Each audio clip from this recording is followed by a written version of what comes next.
What if I told you that the world we live in, the languages we speak, the cities we call home, even the way we buy and sell, traces its origins back to a network of secret sea routes forged thousands of years ago?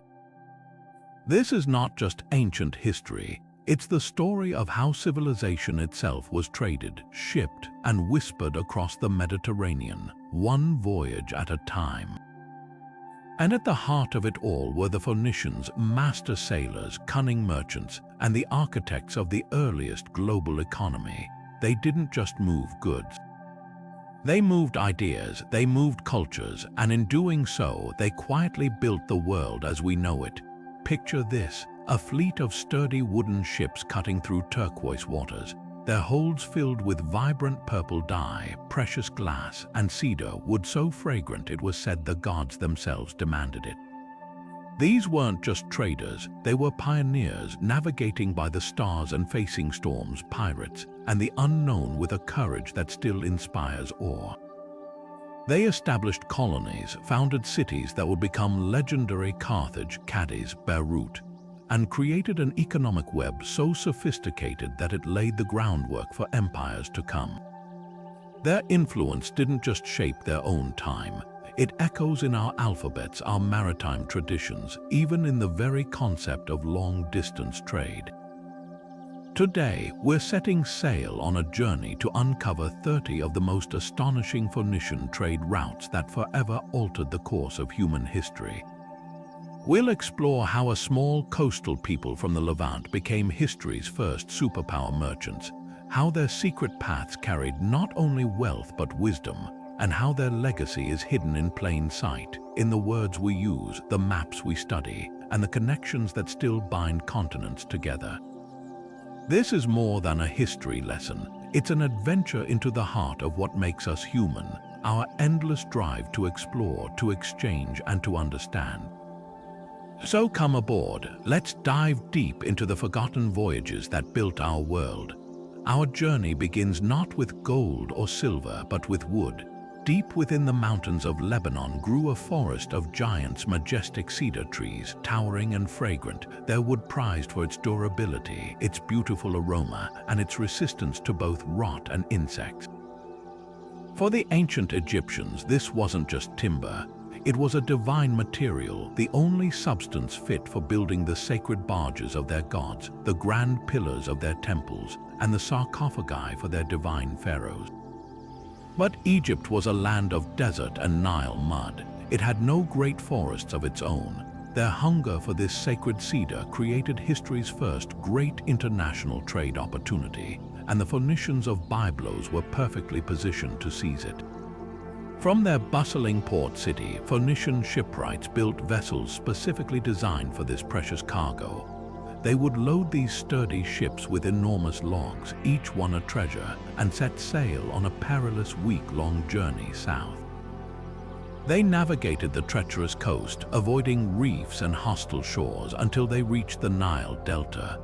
The primary port of call was often Memphis, the ancient capital, where Egyptian officials waited with eager anticipation. This wasn't a simple barter system. It was a sophisticated exchange of raw material for finished goods of immense value. In return for the life-giving cedar, the Phoenicians received papyrus, the paper of the ancient world, along with vast quantities of gold, linen, and alabaster. This trade route did far more than move commodities. It established the very blueprint for international diplomacy and economics. The exchange was so vital that it was often codified in formal treaties between pharaohs and the kings of Byblos, some of the earliest peacetime agreements ever recorded between two powerful states. The relationship became so deeply intertwined that Egyptian culture, religious iconography, and artistic styles began to profoundly influence Phoenician art and craftsmanship, a cultural exchange paid for in cedar. This partnership reached its biblical zenith when, centuries later, King Hiram of Tyre supplied the cedar and the skilled craftsmen to build King Solomon's magnificent temple in Jerusalem, a project funded by the wealth generated from this very same trade network. The Cedar Route to Egypt was the foundational artery, the first great highway of commerce that proved the value of long-distance trade and set the stage for everything that was to follow. Yet while the wood from Lebanon built temples and palaces, it was a different, far more glittering treasure that truly bankrolled the Phoenician expansion and turned them from skilled merchants into an economic superpower. Far to the west, beyond the familiar waters of the eastern Mediterranean, past the Strait of Gibraltar, which they called the Pillars of Melkart, lay a land of almost mythical wealth known as Tartessos.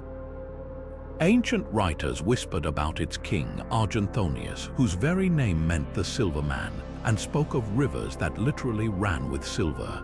For the sailors of Tyre, these were not just legends, they were a business opportunity, and they embarked on the most daring voyages of their age to reach it. Sailing into the Atlantic was a monumental feat of navigation and courage. They left the safe, predictable currents of the inland sea for the vast, roaring expanse of the ocean, guided only by the stars and their intimate knowledge of coastal landmarks. Their destination was the Guadalquivir River in modern-day Spain, a waterway that served as a natural highway into a region incredibly rich in silver, tin, and other metals. The local Tartessian culture was advanced and wealthy, but they lacked access to the sophisticated manufactured goods and luxuries of the East. The Phoenicians arrived as the ultimate salesmen, offering goods that must have seemed magical: finely carved ivory, intricate gold jewelry, vibrant Tyrian purple textiles, and exquisite glassware. In return, they received the raw material of power, silver. This exchange was the engine of the Phoenician economy.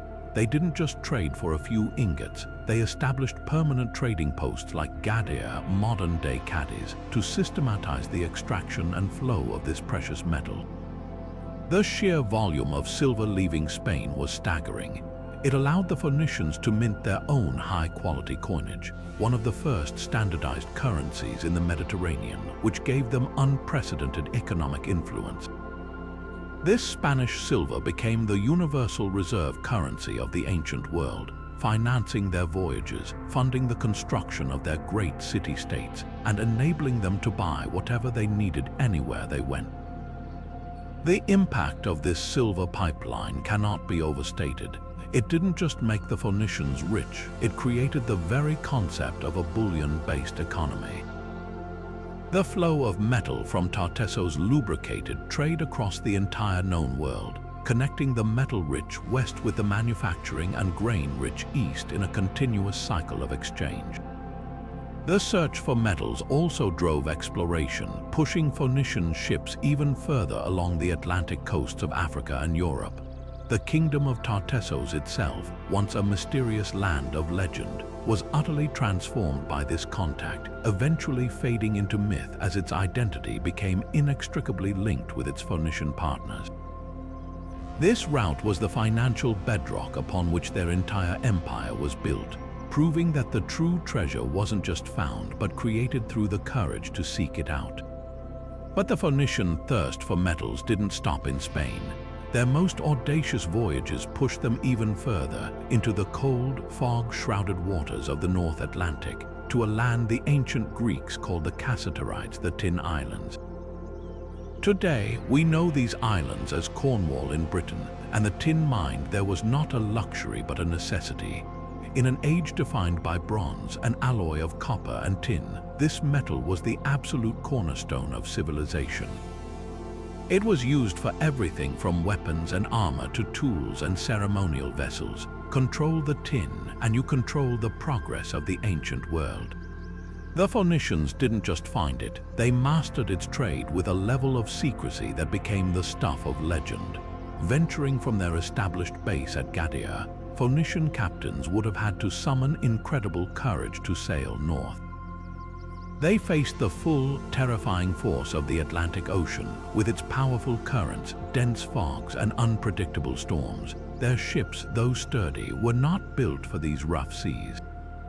The voyage was long and perilous, a test of endurance and navigational skill that few other cultures would even attempt. Their destination was the rugged coastline of Cornwall, where tin had been surface mined by local tribes for generations. The Phoenicians did not come as conquerors to seize the mines by force. Instead, they arrived as sophisticated partners, establishing peaceful trading relationships with the local chieftains.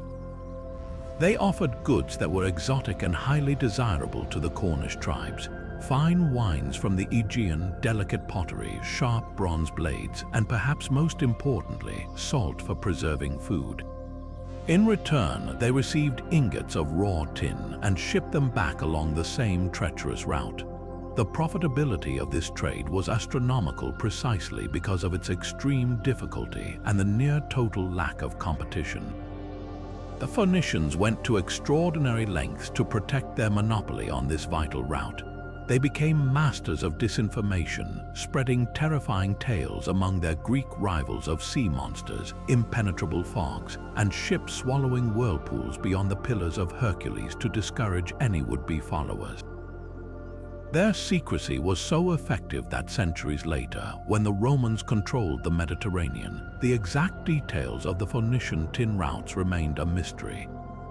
Even the knowledgeable Roman geographer Strabo could only report on them as hearsay, noting that the Phoenicians were so protective of their lucrative secret that if a foreign ship was spotted trailing them, they would allegedly run their own vessel aground on a sandbank rather than reveal the destination, considering the loss of a single ship a cheap price to pay for protecting an empire. Secret, this route was the ultimate expression of their commercial genius, identifying a critical resource no one else could reach, braving unbelievable dangers to acquire it, and then wrapping the entire operation in a veil of myth and mystery so thick it would endure for 1,000 years. While the Phoenicians braved the treacherous Atlantic for metals, their most legendary and luxurious source of wealth was harvested not from distant lands, but from the shallow coastal waters of their own homeland. This was Tyrian purple, a dye so potent and so rare that its value, pound for pound, exceeded that of silver and rivaled gold. It wasn't just a color, it was power, divinity, and status made manifest in a fabric.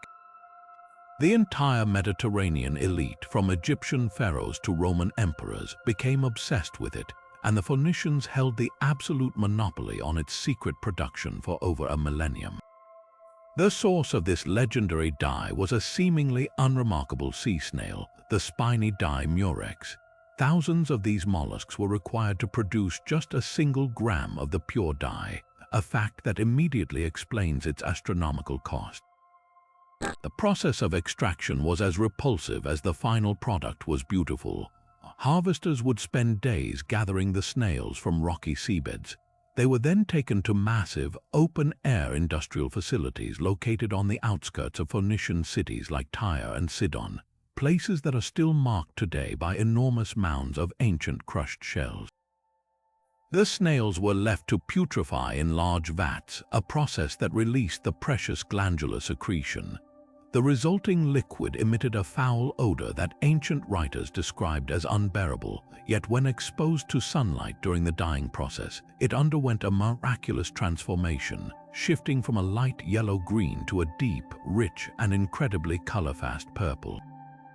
This wasn't a simple craft, it was a complex, state-controlled industry, the knowledge of which specific species of murex to use, the exact fermentation process, and the precise timing needed to achieve the most coveted shade, a deep reddish purple that resembled clotted blood, was a state secret guarded as fiercely as any military strategy.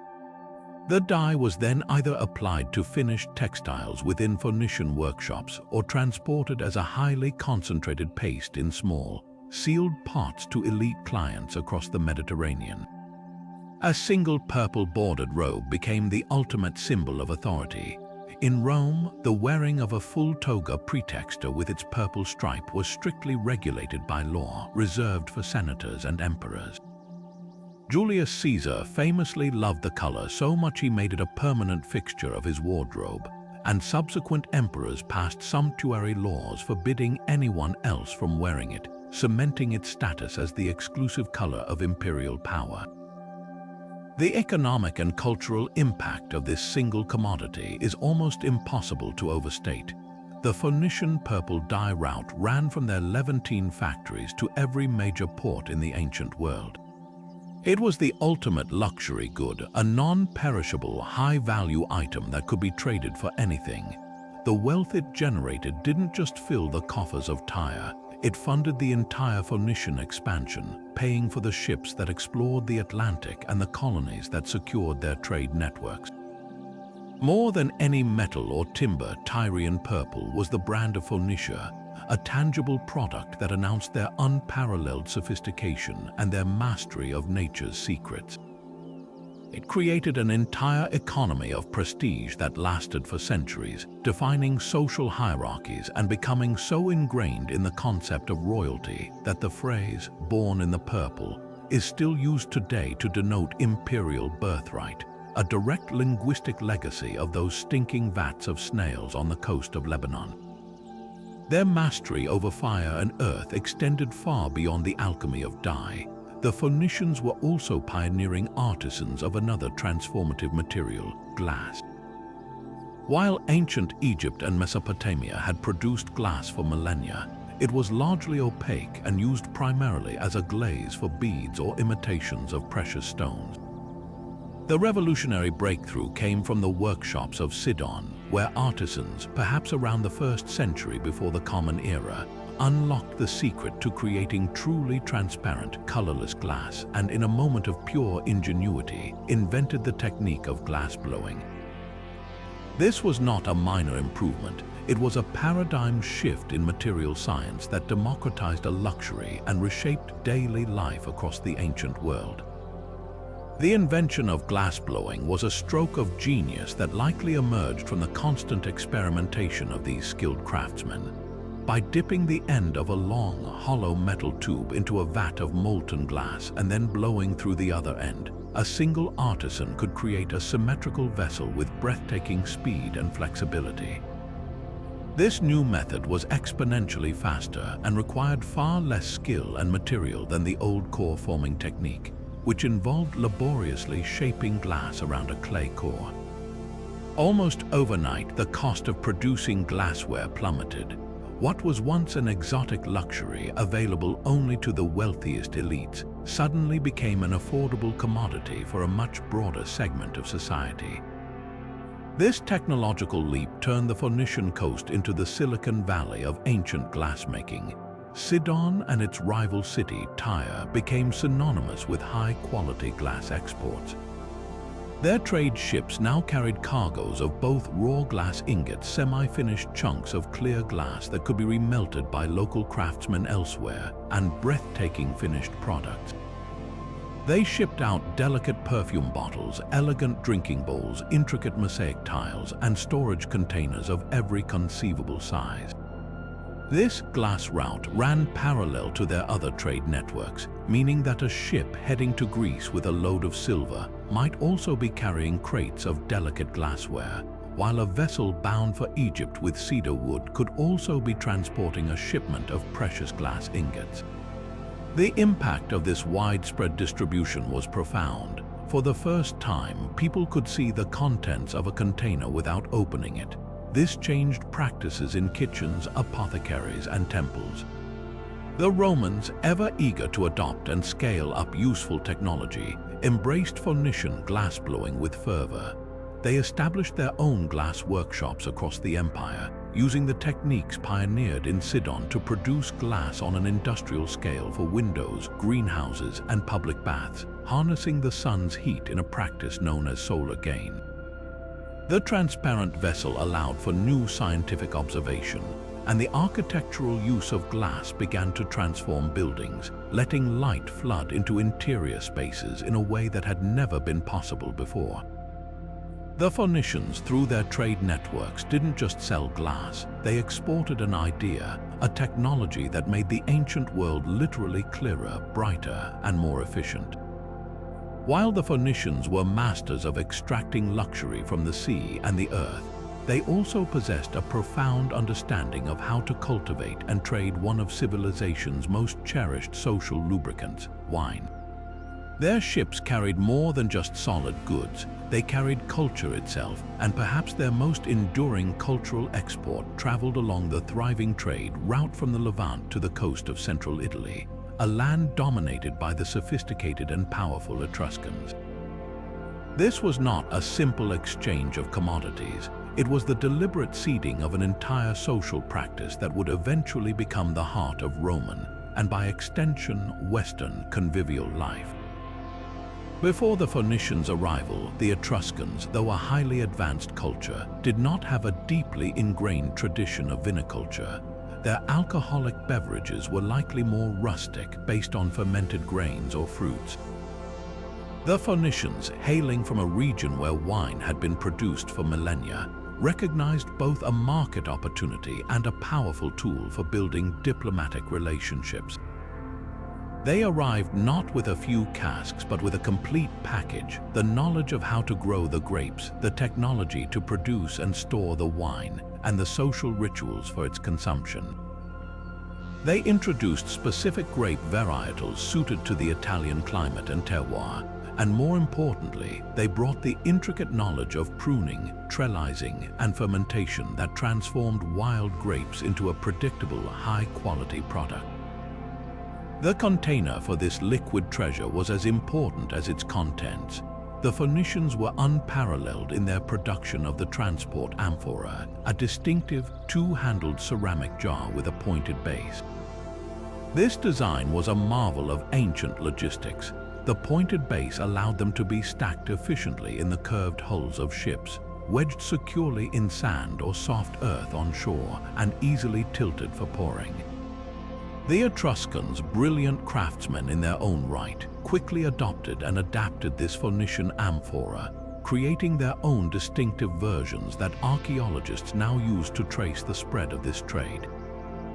The arrival of shiploads of these amphorae, sealed with pine pitch and stamped with Phoenician marks, represented the first regular import of a truly foreign luxury good into Etruria, one that immediately became a status symbol for the elite. But the exchange went far deeper than mere consumption. The Phoenicians introduced the symposium, the drinking party. This was not simply about getting drunk. It was a highly ritualized social institution. It involved specific equipment, elaborate bronze mixing bowls called craters to blend wine with water, finely crafted ceramic drinking cups, strainers, and ladles. This ceremony, with its rules for toasting, its entertainment by musicians, and its facilitation of political and philosophical discussion, was adopted wholesale by the Etruscan aristocracy. Scenes of banqueting, once rare in Etruscan art, became a dominant theme in their tomb paintings, depicting men and women reclining on couches, participating in the very symposium culture the Phoenicians had delivered to their shores. This cultural transfer created a self-perpetuating economic cycle. The Etruscan elite's demand for fine Phoenician wine and drinking paraphernalia grew insatiable. In return, the Phoenicians eagerly acquired Etruscan goods, particularly their prized bronze work and the abundant iron ore from Elba. The relationship became so close that a permanent Phoenician presence was established at the port of Pyrgi, complete with a sacred sanctuary dedicated to the goddess Astarte, showing a deep level of cultural and religious integration. The Etruscans, in time, became master vintners themselves, and their wine would eventually be exported back across the Mediterranean. This knowledge and practice was then passed directly to their successors, the Romans, who would elevate wine to a cornerstone of their empire, with vineyards stretching from Britain to Palestine.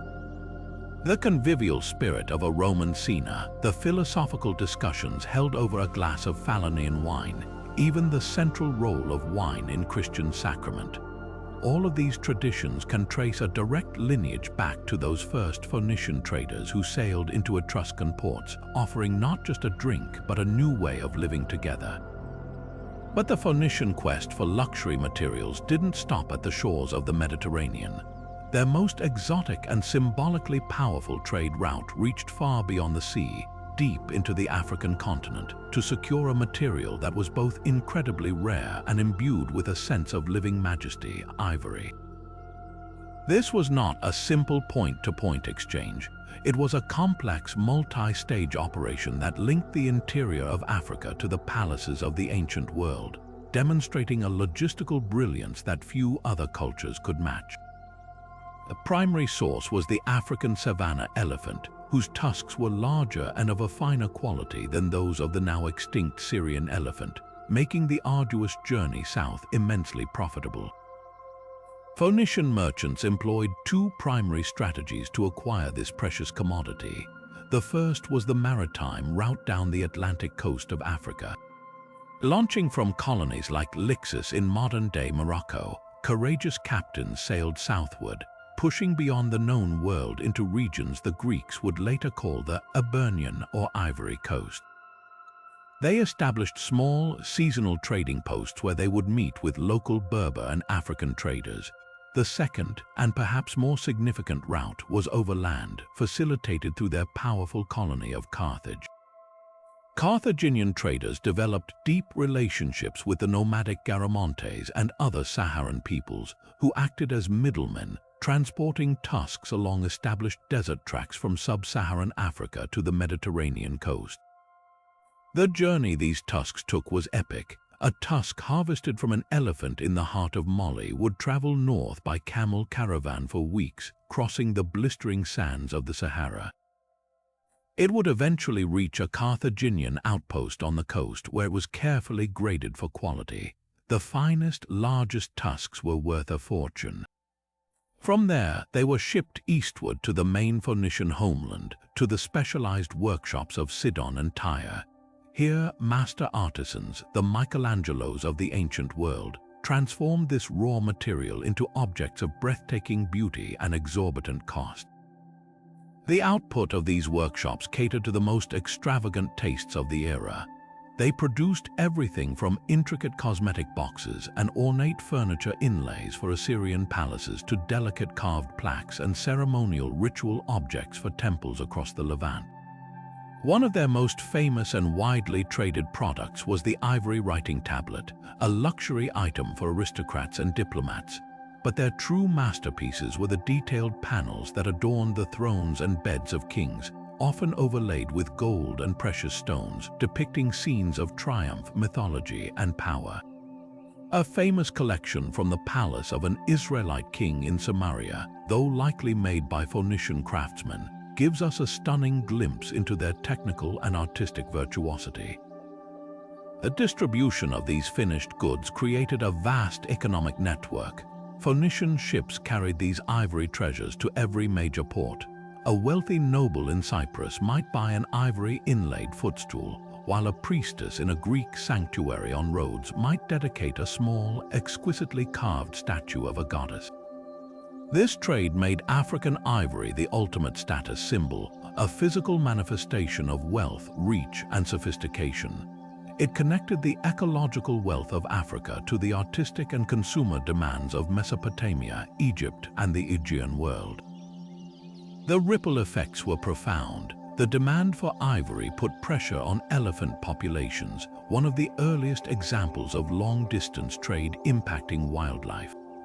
It also fostered incredible cultural fusion, as Phoenician artisans expertly blended Egyptian, Mesopotamian, and Aegean artistic styles to create a hybrid international style that appealed to a global elite clientele. The ivory route was more than a commercial enterprise. It was a circuit that carried artistic ideas, status anxiety, and the very essence of luxury across the known world, all flowing through the skilled hands of Phoenician merchants and craftsmen. While their ships carried the tangible wealth of metals and ivory, the Phoenicians also mastered the trade of something far more ethereal yet equally valuable, the very scent of the divine. To understand the power of this next route, close your eyes and picture the ancient world not as it looked but as it smelled. Imagine the thick, smoky air inside an Egyptian temple, heavy with the rich, piney sweetness of burning frankincense offered to appease a god. Picture a Roman funeral pyre where the bitter, medicinal aroma of myrrh was burned to mask the scent of death and carry a soul to the afterlife. these sacred smells, so central to the spiritual life of every ancient culture from Babylon to Rome, had one common source: the remote, arid lands of southern Arabia, and one indispensable distributor, the Phoenician merchant.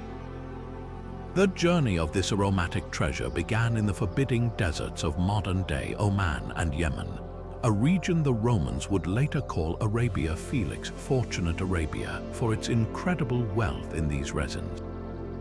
Here, in the dry, rocky soil, grew the scraggly, seemingly unremarkable trees of the genus Boswellia and Commiphora. The harvest was a delicate and specialized process. Farmers would make precise incisions in the bark of the trees, allowing the precious milky sap to slowly weep out and harden into tear-shaped droplets of resin. This raw frankincense and myrrh was then gathered and loaded onto the backs of camels, beginning one of the most grueling and dangerous overland journeys in the ancient world. For weeks, immense camel caravans, sometimes thousands of animals long, would trek north along a network of tracks that became known as the Incense Road. They moved through the domain of powerful nomadic tribes like the Nabateans, who controlled the wells and oases and exacted heavy taxes for safe passage. The final overland leg of this journey terminated at the great trading cities of Gaza and Petra, where the world of the desert met the world of the sea. And waiting there were the Phoenicians. They did not typically undertake the perilous desert crossing themselves. Instead, they positioned themselves as the crucial maritime link in this vast supply chain. They acquired the valuable resins from the caravan masters and loaded them onto their ships, ready to transport them to every hungry market around the Mediterranean. The markup on these substances from source to end user was astronomical, making the incense trade one of the most profitable ventures in history. A single pound of the finest frankincense could be worth several months' wages for a laborer by the time it reached a Greek temple. The Phoenicians excelled at marketing, creating an aura of mystique and divine necessity around these products. They understood that they were not just selling tree sap, they were selling a direct line to the gods. Their sales pitch was woven into the very myths of the cultures they supplied: tales that the resins were the tears of gods or the sweat of the sun, harvested from magical gardens protected by winged serpents. This distribution network turned the Phoenicians into the essential suppliers for every major religious center. Priests in Jerusalem relied on them for the continuous supply of frankincense required for daily offerings at the temple. Egyptian embalmers needed vast quantities of myrrh for the mummification process. Greek oracle sites like Delphi burned it to create an intoxicating atmosphere for prophecy. The demand was insatiable and constant, creating an economic engine that pumped vast wealth into Phoenician ports. The sheer volume of this trade is staggering to consider. The Greek historian Herodotus reported that the great temple of the god Bel in Babylon consumed some 2.5 tons of frankincense every single year. Beyond the temple, incense became the ultimate symbol of elite secular luxury. At a lavish Roman dinner party, a wealthy host would demonstrate his status not just by serving expensive food, but by having a servant circulate among the guests, burning precious Arabian frankincense in a special censer to perfume their clothes and hair. Myrrh was a key ingredient in the most exclusive perfumes, cosmetics, and medicines. The Phoenicians, ever the innovators, began packaging and branding their product, shipping it in distinctively shaped ceramic jugs, and even creating pre-mixed powdered incense blends for specific rituals or deities, offering a convenient ritual in a box for their customers. The cultural impact of this aromatic exchange was profound. It created a permanent link between the desert kingdoms of Arabia and the Mediterranean world, fostering a flow of not just goods but also ideas, legends, and knowledge. The immense profits from this trade funded the rise of powerful Arabian civilizations like the Sabaeans, whose legendary Queen of Sheba is said to have visited King Solomon. Her gifts of gold and spices carried on a caravan that would have followed these very routes. The Phoenician role in this chain was that of the globalizer, the crucial intermediary that took a locally harvested resin and turned it into a universal currency of faith and power.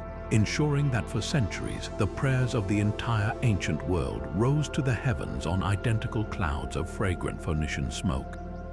Yet the Phoenician genius extended beyond mastering the secrets of a single color.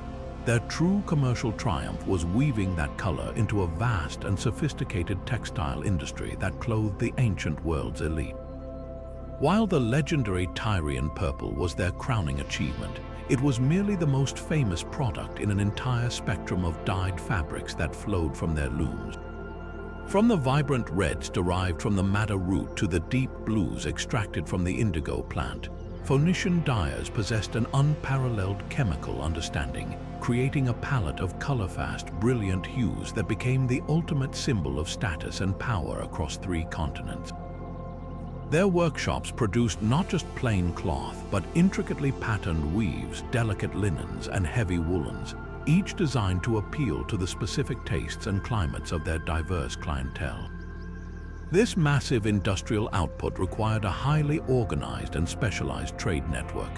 While major cities like Tyre and Sidon were the epicenters of production and high-end dyeing, the Phoenicians established dedicated trading posts and colonies whose primary function was the weaving and distribution of textiles. One of the most significant was at the site of Cedar in modern-day Lebanon, where archaeological excavations have revealed entire industrial quarters dominated by dyeing installations, loom weights, and spindles. But their reach extended far beyond their homeland. On the island of Malta, they set up a crucial way station where fabrics were stored, finished, and transshipped to markets further west. In Sicily and Sardinia, colonies were established not just for resource extraction, but as centers for textile production, using local wool and Phoenician techniques to create goods specifically for the Western Mediterranean market. The distribution of these fabrics created a recognizable Phoenician style that influenced fashion from the Nile to the Tagus River. An Egyptian nobleman might demonstrate his wealth by wearing a tunic edged with a distinctively Phoenician purple border. A Celtic chieftain in Iberia could signify his power with a cloak woven in a complex pattern that originated in Levantine workshops. This was more than just trade, it was a form of soft power. By making their textiles the mandatory uniform of the elite, the Phoenicians embedded their culture into the very fabric of daily life across the ancient world. Their designs, motifs, and color preferences became synonymous with luxury itself, creating a pervasive and lasting influence that shaped aesthetic standards for centuries. But for all the perfumes that scented the air and the fabrics that adorned the elite, the most revolutionary commodity the Phoenicians traded was one that carried not scent or color, but thought itself. This was papyrus, the paper of the ancient world, and its journey from the marshy banks of the Nile to the desks of scribes across the Mediterranean represents one of their most profound and overlooked contributions to civilization. While the Egyptians perfected its production, it was the Phoenicians, particularly the merchants of Byblos, who mastered its distribution, turning a local plant into the indispensable medium for law, literature, and administration that would bind the classical world together. The production of this precious writing material was a complex and jealously guarded Egyptian state monopoly. It began in the dense papyrus marshes of the Nile Delta, where the tall, reed-like plant was harvested.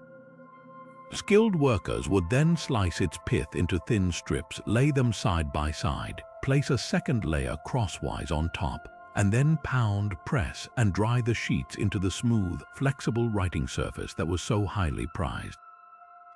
The final product was exported in rolls, sometimes measuring over 30 feet in length, ready to be cut into sheets and inscribed.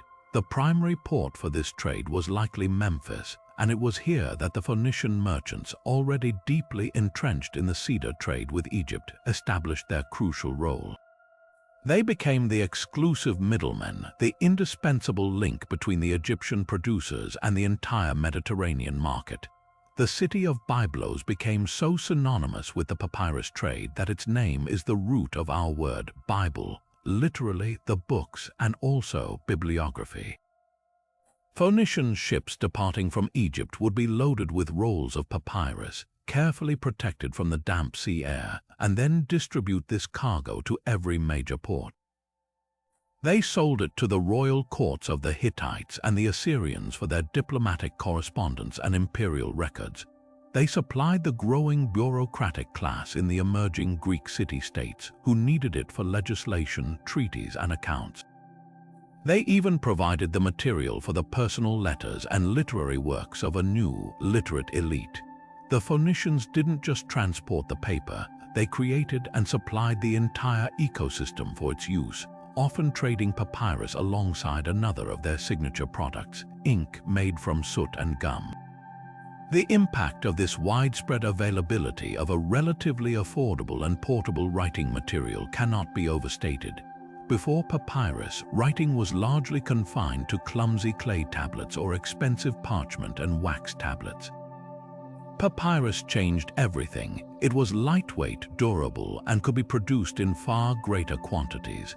This democratization of the written word accelerated the spread of literacy beyond a tiny priestly or royal class. It enabled the creation of vast administrative empires. It is no coincidence that the rise of complex bureaucracies in places like Assyria and Persia directly correlates with the widespread availability of Phoenician distributed papyrus. Laws could be written down, standardized, and distributed, creating more uniform legal systems across wide territories. Epic poems, philosophical ideas, and scientific observations could be recorded, copied, and shared with a fidelity that was impossible with oral tradition alone. Perhaps the greatest irony and testament to Phoenician commercial genius is that their distribution of papyrus directly facilitated the preservation of their rivals' cultures, while often obscuring their own. The vast majority of Greek and Roman literature that survived to the modern era was copied and recopied onto papyrus scrolls that arrived on Phoenician ships. Yet the Phoenicians themselves, pragmatic merchants to the core, left behind shockingly few written records of their own history, preferring to keep their accounts and trade secrets in their heads. They were the silent facilitators, the unseen conduits of the very technology that allowed other civilizations to shout their stories across the millennia. By controlling the papyrus route, they held the keys to the information age of antiquity, empowering the voices of others while ensuring their own legacy would be written not on the pages they sold, but in the very infrastructure of global communication they built. Yet of all the substances they shipped across the sea, perhaps none was more fundamental to daily life than olive oil. This golden liquid was the absolute lifeblood of the ancient Mediterranean, a commodity so essential it functioned as food, medicine, lamp fuel, soap, and even a form of currency. Every civilization around the inland sea produced it, but no one systematized its trade and elevated it into a truly international market like the Phoenicians. They looked at this ubiquitous product and saw something others did not, an opportunity for standardization, branding, and mass distribution on an industrial scale.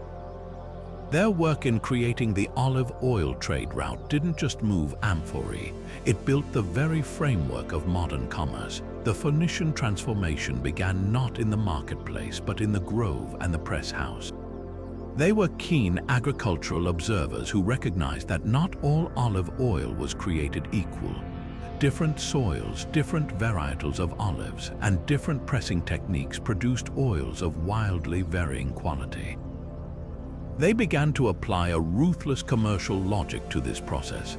In their colonies across North Africa, Sicily, and Sardinia, they established vast, organized plantations, replacing haphazard local cultivation with disciplined, large-scale agriculture designed for maximum yield. They also refined the technology of extraction, pioneering more efficient lever and screw presses that could extract more and higher quality oil from the same amount of fruit. But their true genius lay in what they did next. They created the first known system of grading and standardization. Phoenician merchants categorized olive oil into distinct, reliable grades. At the top was the prized virgin first pressing, a greenish gold, low-acidity oil reserved for the tables of the wealthy, for anointing royalty and for temple ceremonies. Next was a standard grade for general cooking and consumption by the burgeoning middle classes in growing cities. Finally, there was a lower-grade oil, often from later pressings or heated pomace, which was designated solely for fuel in lamps or for use in soap making. This system was a revolution in itself. A buyer in Corinth or Carthage could order a shipment of first-grade Tyrian oil and know exactly what they were getting, a consistency that built immense trust and brand loyalty across the Mediterranean. This trust was physically cemented by the Phoenician amphora. For olive oil, they developed a particularly distinctive ceramic jar, often with a pointed base, a wide body for stability, and two sturdy handles. But the most crucial innovation was the stamp. Phoenician merchants and potters began impressing the handles of these amphorae with identifying marks, symbols of their city of origin, the name of the producer, the year of production, and sometimes even the quality grade. This was antiquity's version of a barcode and a brand label all in one. It allowed for quality control and created accountability. If a merchant in Cyprus received a batch of spoiled oil, he could identify the specific producer in Sicily and refuse to do business with them again. This system of stamping and tracing was so effective that it was adopted by the Greeks and later the Romans, and its principles underpin modern food traceability laws. The distribution network they built was a masterpiece of logistics. Phoenician ships became the tankers of the ancient world, their hulls packed with thousands of these standardized amphorae, all nested together for safe passage. They established dedicated trade routes from the oil-producing regions of their western colonies, particularly Tunisia and Sicily, which became bread baskets and oil bowls under their management, eastward to the resource-poor but population-dense civilizations of Egypt and the Levant. In return for the oil, they brought back the grains, metals, and manufactured goods the Western colonies needed. This created a perfect, sustainable economic loop. The impact of this organized trade was profound. It turned olive oil from a local subsistence product into a true international commodity, a staple of every kitchen and every home from Gibraltar to Gaza. The Phoenician system guaranteed that a family in Memphis could light their lamps with the same reliable oil as a craftsman in Malta. Furthermore, the wealth generated from this trade funded the expansion of their colonial network. The profits from selling Sicilian oil in Egypt could be reinvested in building a new trading post in Sardinia, creating a self-perpetuating cycle of growth and influence.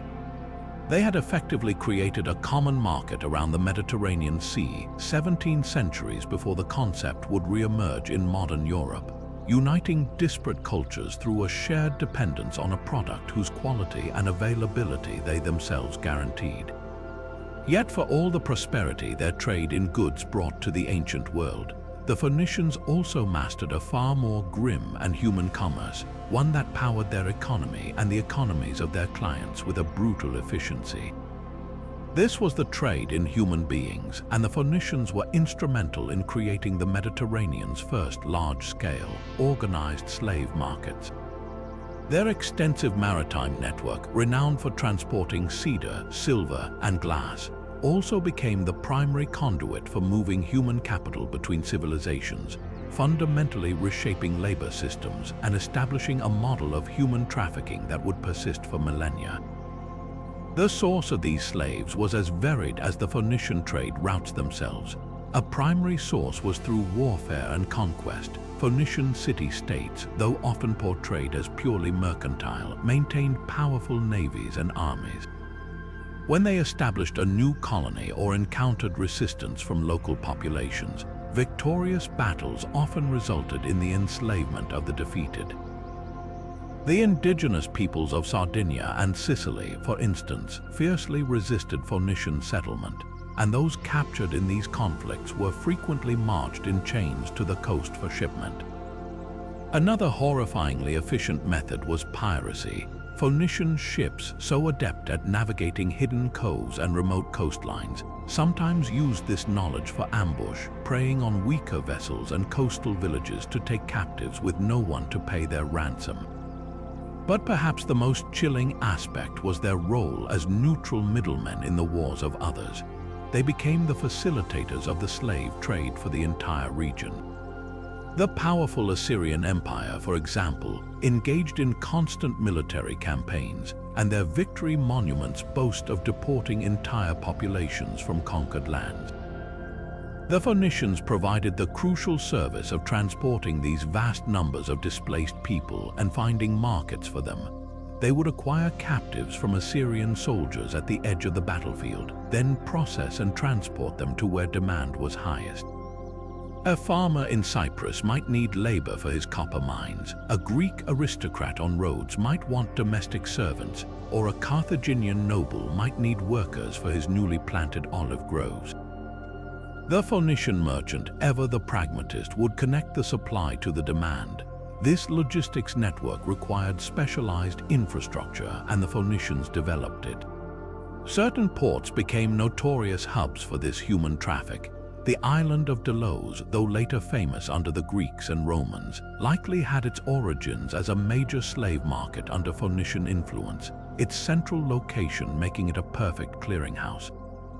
Their colony at Kishon on Cyprus also shows archaeological evidence of large holding pens near the docks.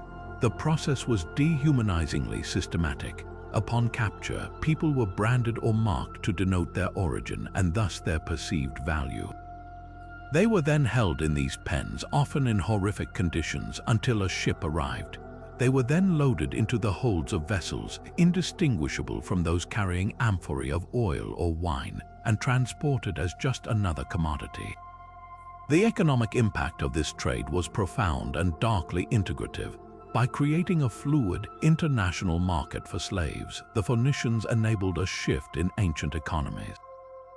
Previously, large-scale projects like building city walls or mining were often done by corvée labor, a form of temporary, forced service by a state's own citizens. The availability of a permanent, purchasable labor force allowed for the rise of true slave-based economies. It enabled the accumulation of vast agricultural estates, the intensive mining of metals on a previously impossible scale, and the staffing of massive public works projects. The wealth generated from this trade, while morally reprehensible, was nonetheless real and was reinvested into building more ships, founding more colonies, and further expanding their commercial empire. The cultural and social repercussions echoed for centuries. The Phoenician model of treating humans as a standardized, transportable commodity was meticulously studied and adopted by the Greeks, who refined it, and then by the Romans, who scaled it up to an industrial level, making it the bedrock of their entire economic system. The very concept of a large, privately owned slave workforce, detached from any ethnic or cultural connection to their masters, can trace its operational roots back to the networks first systematized by Phoenician merchants. This grim legacy stands as a stark counterpoint to their other, more celebrated achievements, a reminder that the same brilliance that charted the stars and democratized glass could also be applied to the brutal calculus of human misery, weaving a thread of profound suffering into the very fabric of the ancient world they helped connect. Their mastery of material wealth reached its most dazzling form not in raw resources, but in the transformative fire of the forge and the careful precision of the artisan's hand. Beyond the bulk trade in metals and cloth, the Phoenicians cultivated a far more refined and influential commerce, the creation and distribution of exquisite jewelry and luxury goods. This was not mere trade, it was the engineering of desire, the crafting of a shared language of status that would unite the elite of disparate cultures into a single, pan-Mediterranean class with common tastes and symbols of power. Phoenician goldsmiths, ivory carvers, and glassmakers became the arbiters of ancient high fashion, their workshops producing the most sought-after items that money could buy. The raw materials for this industry flowed into their coastal cities from every corner of their network.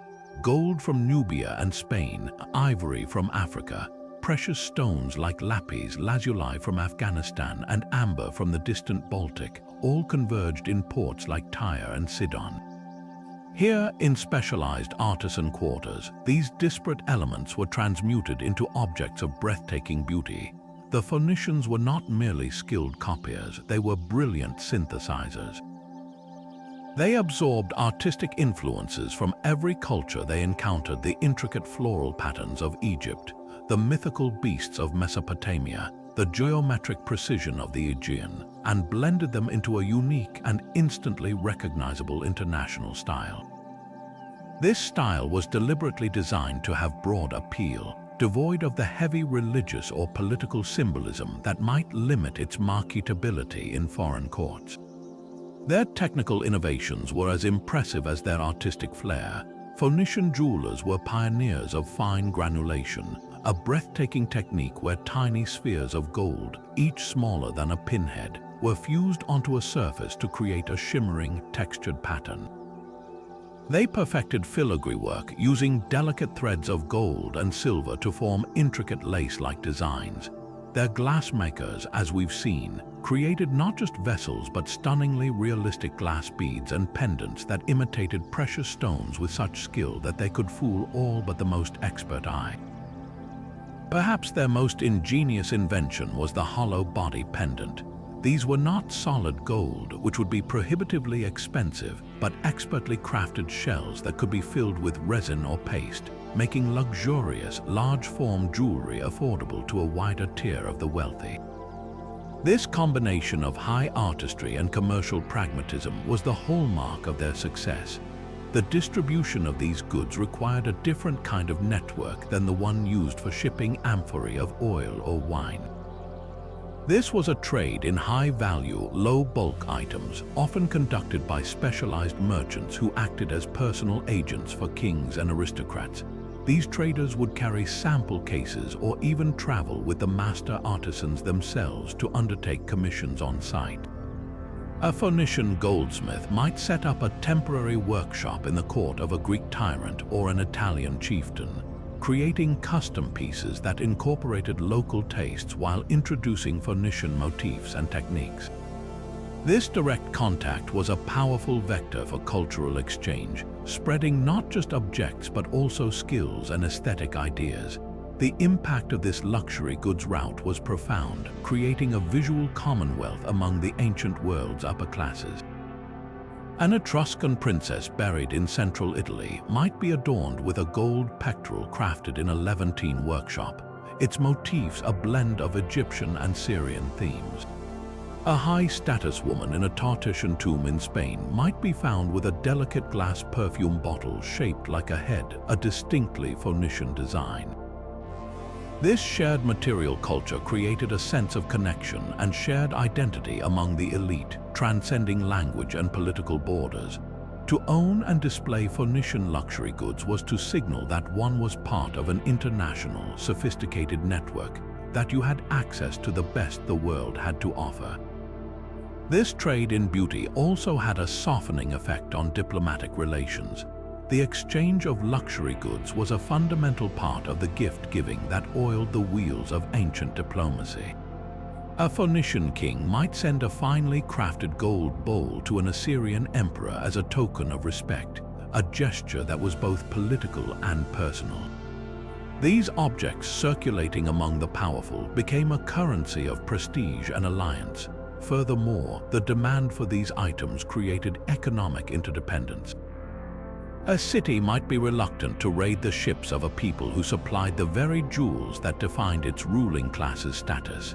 In this way, the Phoenicians, through their mastery of beauty and desire, wove a web of economic and cultural influence that was as strong as any fleet, binding the ancient world together not with force, but with gold, glass, and an unparalleled sense of style. While the western routes brought the cold gleam of silver and tin, Phoenician merchants also set their sights eastward, navigating a world of intoxicating aromas and flavors that would forever change the palate of the Mediterranean. They sought spices, the very essence of exotic luxury, and in doing so, they connected the culinary traditions of two distant worlds. Cinnamon, pepper, cardamom, and ginger, these were not just seasonings but symbols of immense wealth and sophisticated taste, and the Phoenicians became the first to build a reliable, though often secretive, bridge that brought them from the fabled lands of India and Arabia to the tables of Greek symposia and Egyptian feasts. The journey of these spices was a multi-stage marvel of logistics, employing both the camel caravans of the desert and the robust ships of the sea. The overland route, often overlapping with the incense road, saw spices like black pepper from the Malabar coast of India transported by local traders north and west. They would cross into the Arabian Peninsula, where the powerful kingdoms of Dilmun and Magan acted as middlemen, their merchants adding a hefty markup before the precious cargo was loaded onto camels for the long trek to the markets of Gaza or the Phoenician homeland. The maritime route was even more daring. While the full journey to India may have been rare, Phoenician sailors certainly mastered the route to the southern coast of Arabia, the land of Punt, and perhaps even the Horn of Africa. Here they would meet with Arab and Indian sailors who had crossed the Indian Ocean, trading manufactured goods and silver for sacks of peppercorns and bundles of cinnamon bark. Cinnamon was perhaps the most mysterious and coveted of all. The Phoenicians, ever the masters of marketing myth, propagated a brilliant disinformation campaign about its origins. To protect their lucrative sources from competitors, they spun incredible tales recorded later by Herodotus. They claimed the cinnamon was harvested by giant birds that built their nests from the valuable bark on inaccessible mountain cliffs. Resourceful spice traders, the story went, would leave out large chunks of donkey meat for the birds to carry back to their nests. The nests, unable to support the weight, would crash to the ground, allowing the merchants to gather the cinnamon. This fantastical story masked the true, and far less romantic, origin. The cinnamon was likely coming from Sri Lanka and parts of Southeast Asia, its true source shrouded in mystery to maintain the Phoenician monopoly. The impact of these new flavors on Mediterranean cuisine and culture was revolutionary. Before the Phoenician spice trade, seasoning was largely local. Herbs like thyme and oregano, garlic, onions, and salt. The arrival of potent, aromatic spices from the East was a sensory explosion. Pepper's heat and complexity, cinnamon's sweet warmth, these flavors became an instant obsession for the elite. They were not merely used to improve taste, they were a powerful status symbol. Serving food richly seasoned with expensive imported spices was a direct display of one's wealth, global connections, and sophistication. A host who could offer pepper-seasoned meat or wine mulled with cinnamon was making a powerful statement about his place in the world.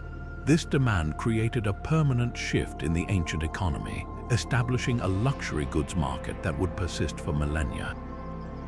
The Phoenicians, by creating and supplying this demand, essentially invented the concept of the gourmet ingredient.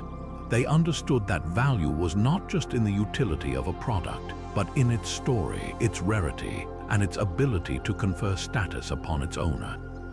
The spice trade became one of their most profitable ventures, with markups so extreme that a single pound of pepper could cost a fortune by the time it reached a Roman noble's kitchen. This flow of flavor also had a subtle unifying effect, creating a shared elite culinary culture that stretched from the Indus Valley to the Iberian Peninsula. The Phoenicians, the silent facilitators at the center of it all, ensured that for centuries to come, the desire for a taste of the exotic would remain a driving force in global exploration and commerce. While spices and jewelry catered to the senses and status of the elite, the Phoenicians also mastered a trade in the ultimate instruments of raw power, the war horse and the chariot. This was not a simple exchange of livestock. It was a highly specialized, state-sanctioned commerce in military technology that altered the very nature of warfare and the balance of power across the ancient world. Operating as the indispensable brokers between the great empires, the Phoenicians connected the premier horse breeding regions of Anatolia with the insatiable military machines of Egypt and Mesopotamia, all while subtly advancing the design of the chariot itself. The demand for these weapons was driven by a simple, brutal reality. In the flat, open landscapes of the Near East, the chariot was the ultimate battlefield dominance tool. It was the ancient equivalent of a main battle tank, a fast, mobile platform for archers that could outflank infantry, sow terror, and deliver decisive shock charges. But building an effective chariot corps required two things that rarely existed in the same place: superior horses and superior craftsmanship. Egypt, for all its wealth and grain, lacked the vast pastures needed to breed the large, powerful horses required to pull a heavy, armed chariot with a driver and a warrior. Anatolia, particularly the regions of Mitanni and later the Hittites, bred such animals muscular, high-stamina beasts that were worth their weight in silver. Meanwhile, the skilled woodworkers of Lebanon had access to the perfect materials: resilient cedar for the lightweight frames and flexible elm for the wheels. This is where the Phoenician merchant stepped in, acting as the critical link in this military-industrial supply chain. They negotiated with the breeders of Anatolia, acquiring herds of prime horses. The journey for these animals was arduous. They were marched overland through Syria or loaded onto specially modified, wide-beam transport ships, early examples of horse transports, that could carry a dozen or more animals in relative safety across the Mediterranean. Upon arrival in Phoenician ports, the horses were not simply sold off. They were often conditioned, trained, and paired with the finished chariots that rolled out of nearby workshops. The Phoenician contribution went beyond mere logistics. They were innovators in chariot design. Their craftsmen studied the requirements of their various clients and made key improvements. They likely perfected the design of the spoked wheel, making it lighter and stronger than the older solid wood versions, which allowed for greater speed and maneuverability. They experimented with different axle placements and harnesses to maximize stability and efficiency. An Egyptian pharaoh ordering a squadron of chariots from Byblos wasn't just buying a vehicle. He was buying a technologically advanced weapons system, complete with trained horses and all the necessary harnesses, each component designed to work together seamlessly. The impact of this specialized trade was profound and immediate on the geopolitics of the region. It allowed a ruler like Thutmose III of Egypt to rapidly build and field a devastating chariot force that was instrumental in his conquest of Canaan and his victory at the Battle of Megiddo.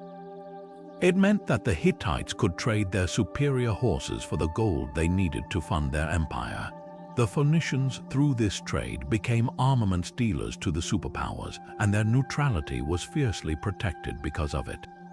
Attacking a Phoenician city risked cutting off your own supply of the very tools you needed to wage war.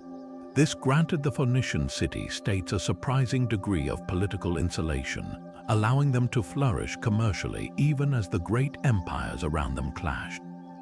By controlling the flow of this essential military technology, they didn't just profit from war, they managed to exert a form of power over the warriors themselves, ensuring that the wheels of both commerce and conquest continued to turn.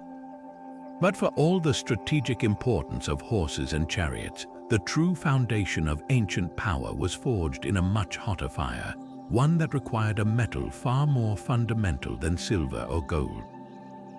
This was copper, the essential half of the bronze alloy that defined an entire age, and no single source was more vital to the Mediterranean than the island the Phoenicians called Alashia, Cyprus.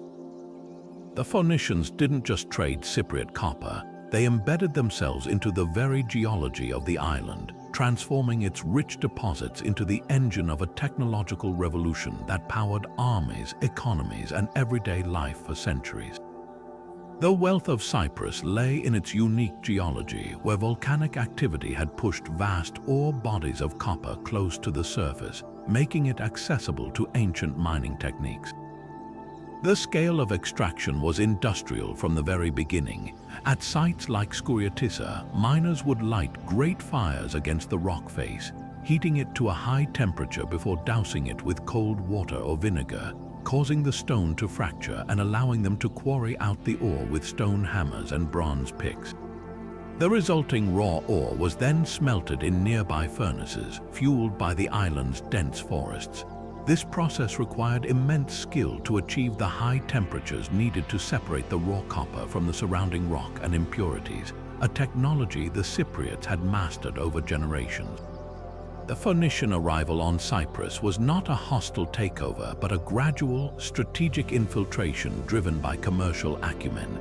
They recognized that controlling the distribution of this metal was even more valuable than controlling the mines themselves. Initially, they established trading posts along the eastern coast of the island, at cities like Kishon, which became their primary hub. From here, they began to integrate vertically into the industry. They didn't just buy finished copper ingots, they provided the advanced logistics and export networks the local Cypriot producers lacked. They offered access to the one thing the copper-rich island needed, tin, which they could import from their far western sources to create finished bronze right on the spot. This was a masterstroke. By bringing tin to Cyprus, the Phoenicians turned the island into the Mediterranean's primary bronze factory.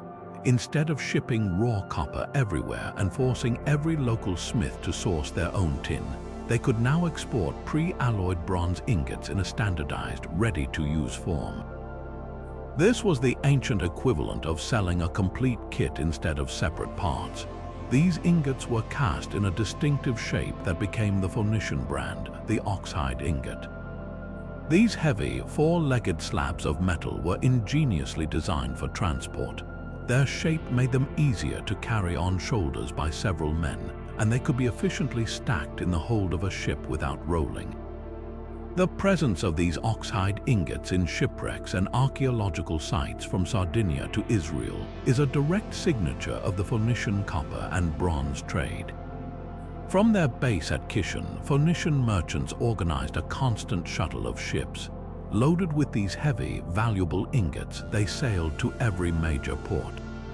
They supplied the weapon makers of the Assyrian army, the royal workshops of the Egyptian pharaohs, and the tool makers of emerging Greek city-states. The demand was endless. Bronze was used for everything from swords, spearheads, and armor to agricultural tools, ship fittings, and elaborate ceremonial vessels. A civilization's technological advancement and military power were directly tied to its access to bronze, and the Phoenicians, through their control of the Cypriot supply, effectively held the keys to that power. The economic and political influence this brought cannot be overstated. The city of Kishon grew immensely wealthy and powerful, becoming a linchpin of the Phoenician colonial network. The relationship was so symbiotic that the Phoenician presence on Cyprus evolved from mere traders to de facto rulers of key city-states, weaving themselves into the island's political fabric. They became so essential to the Cypriot economy that they could influence local politics and ensure a steady, favorable flow of metal. This control allowed them to act as the indispensable middlemen, able to play larger empires off one another. They could threaten to slow shipments to a rival of Egypt, for instance, or promise accelerated delivery to an ally, using copper as a tool of diplomacy. The cultural exchange facilitated by this metal trade was profound. Phoenician artisans established workshops on Cyprus, blending their own artistic styles with local Cypriot motifs. They produced not just raw metal, but also finished bronze goods, cauldrons, bowls, and statues that were exported across their network, spreading a hybrid Cypriot-Phoenician aesthetic. Furthermore, the intensive mining and smelting operations on Cyprus, largely driven by Phoenician demand, had a lasting environmental impact, denuding large swaths of the island of its forests for fuel, an early example of industrial-scale resource depletion. The copper route from Cyprus was the quiet, indispensable backbone of the Bronze Age and its eventual transition into the Iron Age. It was a route built not on glamour but on necessity, proving that the true levers of history are often made of the most unassuming materials, moved by the hands of those who understand how to connect supply with an entire world's demand. Yet the Phoenicians' greatest export may have been neither spice nor metal, but knowledge, the very secrets of their success upon the waves. Their mastery of the sea wasn't just a commercial advantage. It was a technological revolution that they inadvertently, and sometimes deliberately, spread across the ancient world through what we might call the maritime technology transfer route. This wasn't a path marked on any map with trade goods, but a current of ideas, techniques, and designs that flowed from their shipyards and navigators to the docks of every culture they touched, fundamentally altering humanity's relationship with the ocean. At the heart of this transfer was their revolutionary ship design, a quantum leap beyond the simple river boats and clumsy rafts used by most contemporary cultures. The Phoenicians were the first to fully understand and harness the power of the frame-first construction method. Instead of building a hull by lashing planks together and then inserting ribs for support, the shell-first technique used by the Egyptians and Greeks, their shipwrights began with a sturdy internal skeleton of keel and frames. Onto this robust framework, they then fastened the outer planking.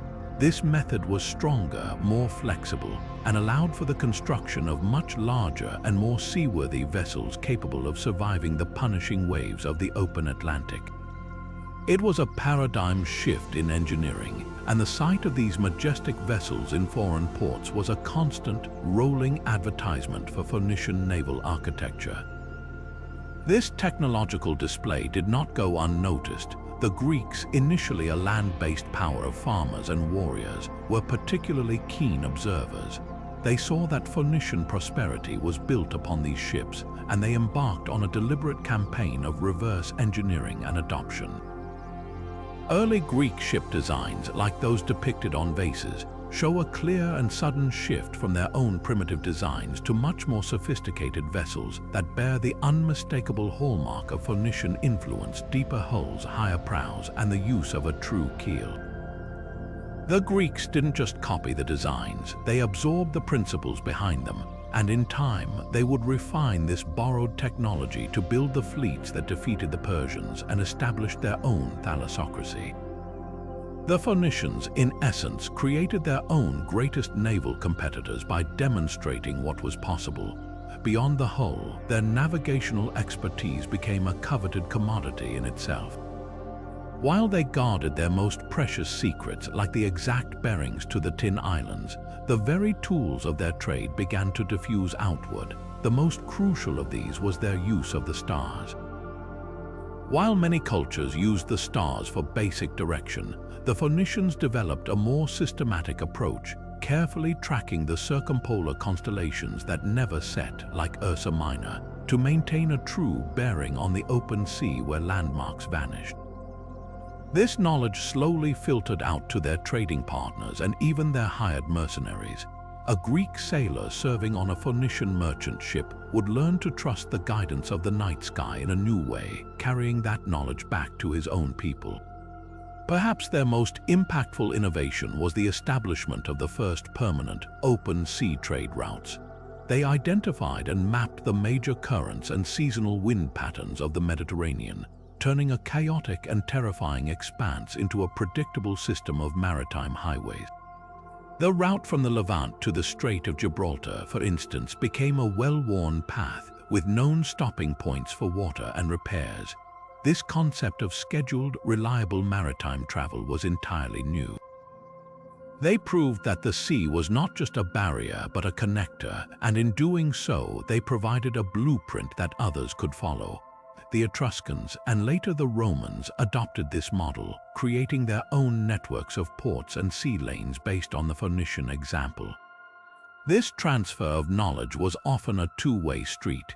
In their western colonies, particularly in Iberia, the Phoenicians encountered local cultures with their own distinct boat-building traditions, suited to the rough Atlantic swells. There is evidence that Phoenician shipwrights incorporated elements of these local designs, such as stronger, more reinforced hulls, into their own vessels, creating hybrid ships that were even more capable. This willingness to adapt and learn from others, even those they considered less advanced, was a key part of their longevity and the reason their maritime technology continued to evolve rather than stagnate. The ultimate beneficiaries of this centuries-long technology transfer were the Romans. By the time Rome began its expansion across the Mediterranean, the foundational work of maritime exploration had already been done. The Romans inherited the Phoenician and Carthaginian understanding of naval architecture, the maps of the known world, and the established trade routes. Their first major fleet, built desperately to challenge Carthage in the First Punic War, was constructed using a captured Carthaginian quinquereme as a blueprint, a direct and literal example of technology transfer. The Roman Empire, a fundamentally land-based power, was able to become the master of the Mediterranean because it stood on the nautical shoulders of the Phoenician giants who had come before, using their ships, their routes, and their hard-won knowledge to create an empire upon which the sun never set. But of all the cargo that ever sailed on a Phoenician ship, the silver, the glass, the vivid purple cloth, none would prove more valuable, more revolutionary, or more enduring than a simple set of 22 abstract marks.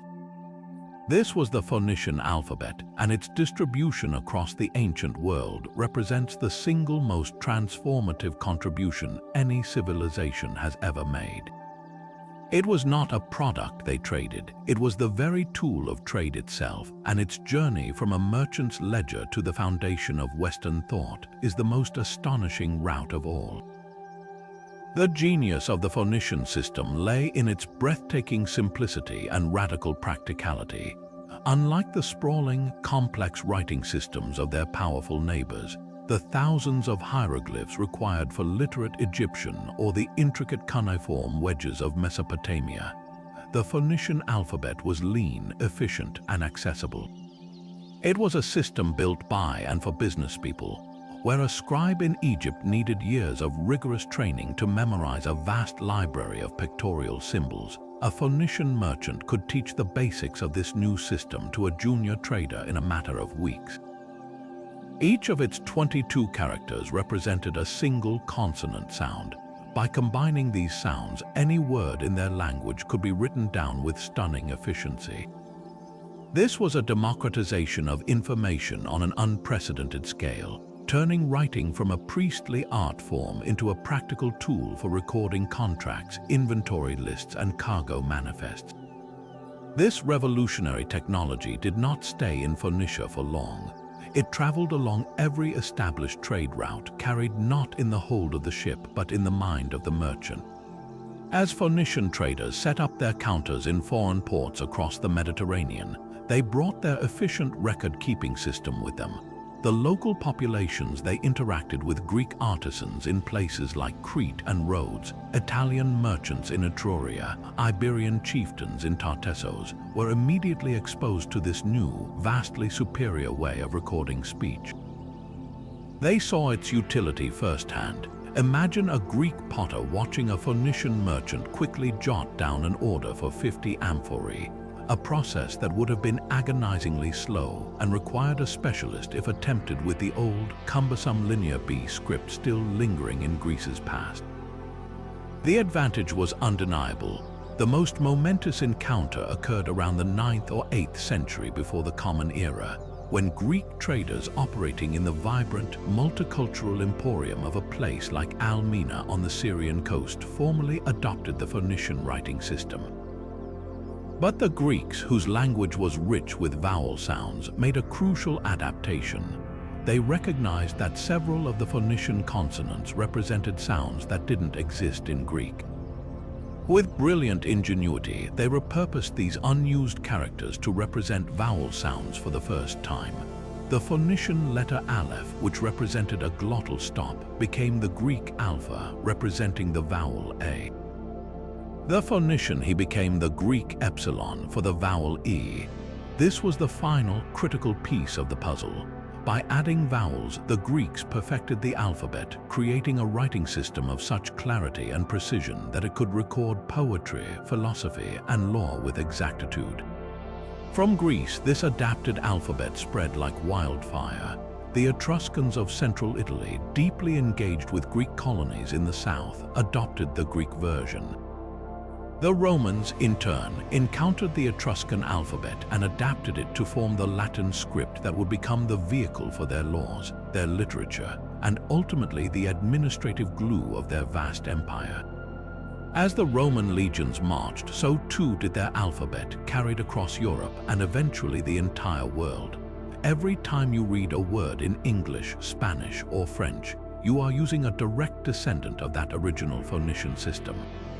The very letters on this screen trace a direct lineage back to those first marks, scratched onto a clay shard by a merchant in the port of Byblos over 3,000 years ago. The impact of this silent, unintentional export is almost impossible to measure. It is the infrastructure upon which all of Western civilization is built. The epic poems of Homer, the philosophies of Plato and Aristotle, the plays of Sophocles, the laws of the Roman Republic, the edicts of emperors, the Gospels of the New Testament, none of these could have been recorded and preserved with the fidelity they were without the flexible, adaptable vehicle of the Phoenician alphabet. It moved writing from the temple and the royal court into the marketplace, the workshop, and the home. It enabled the spread of literacy beyond a tiny, privileged elite, fostering the rise of democratic ideals, scientific inquiry, and complex historical record-keeping. The Phoenicians, through their relentless commercial drive, did not merely transport goods. They delivered the very means for humanity to record its own story, ensuring that their most valuable export would forever be the words you are hearing right now. While their ships carried the physical trappings of power and luxury, the Phoenicians also served as the most effective conduits for something far more profound and personal: the very ideas about the divine that shaped human existence. This was the religious ideas exchange route, a silent, pervasive current of belief that flowed through every port of call, every trade agreement, and every cultural interaction. The Phoenicians, pragmatic to their core, were not evangelical missionaries seeking converts. They were observant facilitators who recognized that spiritual concepts were just another form of valuable, tradable currency. In the constant exchange of goods, they inadvertently became the matchmakers for the gods of the ancient world, weaving a complex tapestry of faith that connected the pantheons of Egypt, Mesopotamia, and the Aegean into a new, hybrid understanding of the cosmos. This exchange operated on multiple levels, often beginning with the simplest of observations, a symbol. A Phoenician merchant selling goods in an Egyptian city would see the widespread veneration of the goddess Isis, a powerful deity associated with magic, motherhood, and the throne. That same merchant, back in his home port of Byblos, would participate in the local worship of Astarte, a formidable goddess of love, war, and fertility. The cognitive leap was almost inevitable. To a pragmatic trader, these goddesses shared clear, overlapping domains. They were both powerful female divinities connected to sovereignty and creation. This recognition led to a practice known as interpretatio, where one culture identifies a foreign deity as a local god under a different name. The Phoenicians were masters of this spiritual diplomacy. They didn't see Astarte and Isis as rivals. They saw them as regional expressions of the same divine force, a perspective that made perfect sense for a people who did business with everyone. This theological bridging was most vividly expressed in the famous myth of Isis's journey to Byblos, a story that perfectly encapsulates this two-way exchange. According to the legend, the grieving goddess Isis traveled to Byblos in search of the body of her murdered husband Osiris, which had been concealed inside a sacred cedar pillar. The king and queen of Byblos, unaware of her divine nature, took her in. This myth, likely propagated and popularized through centuries of trade, served a powerful purpose. For the Egyptians, it explained the sacredness of the cedar wood they so desperately coveted, linking it directly to the Osiris myth.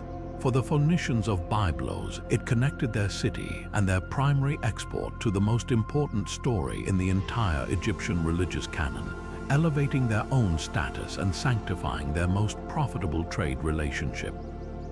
It was a narrative that benefited both sides, a spiritual joint venture written into the stars.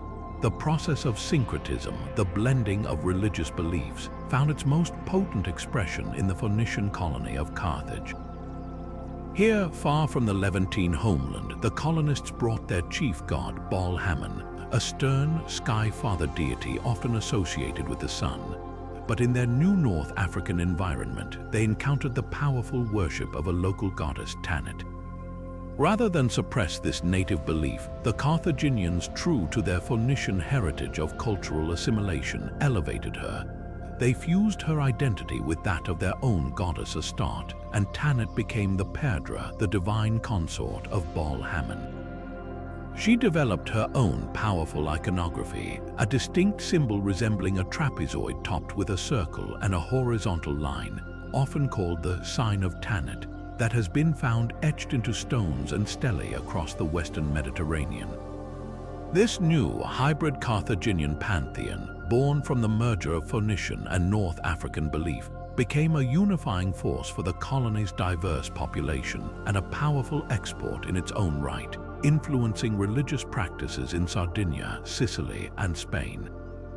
Perhaps the most enduring and widespread religious export was the cult of Melkart, the patron god of the city of Tyre.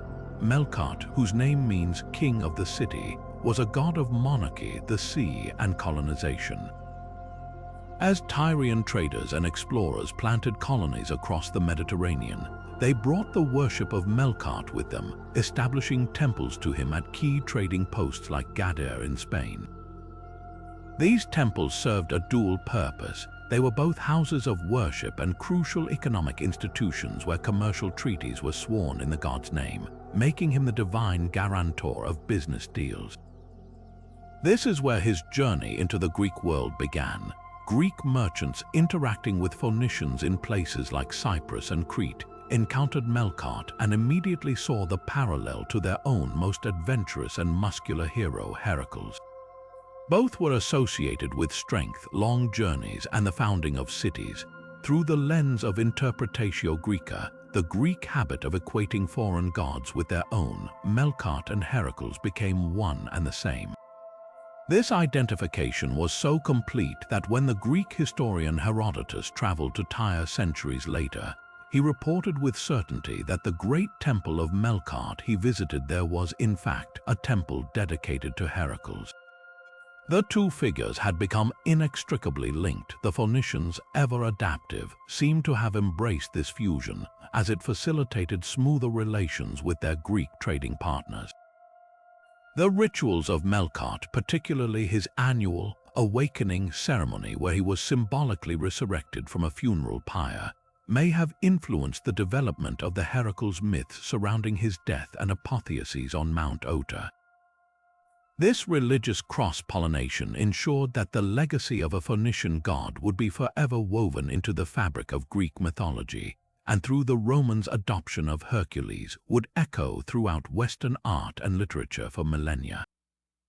The mechanisms of this spiritual exchange were as practical as they were profound. Phoenician merchants often carried small, portable cult objects, terracotta figurines of goddesses, amulets depicting protective deities like the Egyptian Bes or miniature altars. These items were not just trade goods, they were vectors for belief. A sailor might carry a figurine of Astarte for protection on a voyage, and his devotion would be witnessed by his foreign crewmates or the people in the ports he visited. Furthermore, the Phoenicians themselves were deeply superstitious. Before any long journey, they would seek favorable omens and make offerings to the gods of their destination as well as their own, a practice that naturally led to the adoption and blending of ritual practices. They built sanctuaries at the edges of the known world, like the famous one to Astarte at Pyrgi in Etruria, which featured bilingual inscriptions linking her to the Etruscan goddess Uni, providing stone-carved proof of this divine diplomacy. In this way, the network of trade routes became a nervous system, carrying not just commercial impulses but spiritual ones, slowly and irrevocably creating a shared religious landscape where a prayer offered to a goddess in Sidon might find a familiar echo in the temple of a Greek island or an Etruscan city, all because a merchant ship had carried the idea along with its cargo. Yet for all the wealth generated by metals and luxury goods, the most foundational and enduring Phoenician legacy may have been sown not in the rocky earth of mines, but in the fertile soils of their colonies. This was the agricultural exchange route, a quiet but monumental revolution where the Phoenicians acted as the first systematic distributors of a complete Mediterranean diet and the sophisticated farming package that sustained it. They looked at the wild landscapes of Sicily, Sardinia, North Africa, and Iberia, and saw not just resources to extract but potential farmlands to cultivate, transforming the very ecology of the Western Mediterranean and laying the agricultural foundation for future Roman prosperity. The core of this agricultural package was the sacred triad of Mediterranean cuisine: the olive, the grape, and wheat. But the Phoenicians didn't just bring the seeds, they brought the entire cultural and technological knowledge system required to cultivate them successfully. They introduced specific, superior varietals of olive trees from the Levant that were better suited for oil production. They brought grapevines that could thrive in different terroirs and the intricate knowledge of trellising, pruning, and fermentation. Alongside these, they spread harder, more drought-resistant strains of wheat that could produce higher yields than the local varieties. This was a deliberate, state-supported effort at economic botany. Establishing these cash crops in the West ensured a more reliable and local supply of the essentials they needed to sustain their own growing colonial population and their extensive trade networks, reducing their dependence on long, vulnerable supply lines from the East. Their approach to this agricultural transformation was methodical and brilliant. When establishing a new colony, their first act was often to secure a nearby hinterland of fertile plains. In places like the Bagradas River Valley in Tunisia, which would become the breadbasket of Carthage, they implemented large-scale, organized farming on a previously unseen scale. They weren't practicing subsistence agriculture, they were creating agro-industrial estates. They applied their famed logistical skills to irrigation, constructing sophisticated systems of canals and cisterns to capture and distribute water, turning semi-arid regions into highly productive land. This mastery of hydraulics was as crucial as the seeds they sowed, and it allowed them to replicate the agricultural conditions of their homeland thousands of miles away. The impact on the local environments and indigenous populations was profound and complex. In Sardinia, for instance, the Phoenicians encountered the Nuragic civilization, which practiced a more pastoral, inland-focused way of life. The Phoenicians established coastal trading centers and began cultivating the surrounding plains. They didn't necessarily displace the locals. Instead, they created a new economic model. The Nuragic people, seeing the value of these new crops, began to interact and trade, gradually adopting elements of Phoenician agriculture and integrating it into their own practices. This was less a story of conquest and more one of gradual, persuasive integration, where the obvious benefits of a more reliable and surplus-producing food source slowly transformed local economies from the inside out. Nowhere was this more successful than in their North African colonies, particularly around Carthage. The Carthaginians, heirs to the Phoenician agricultural tradition, became legendary farmers in their own right. They perfected the cultivation of olives and grapes on a massive scale, turning their territory into a veritable sea of orchards and vineyards. Their treatises on farming, notably the 28-volume work by the Carthaginian writer Mago, were so revered that after the destruction of Carthage, the Roman Senate ordered them to be translated into Latin as the definitive guide to agriculture.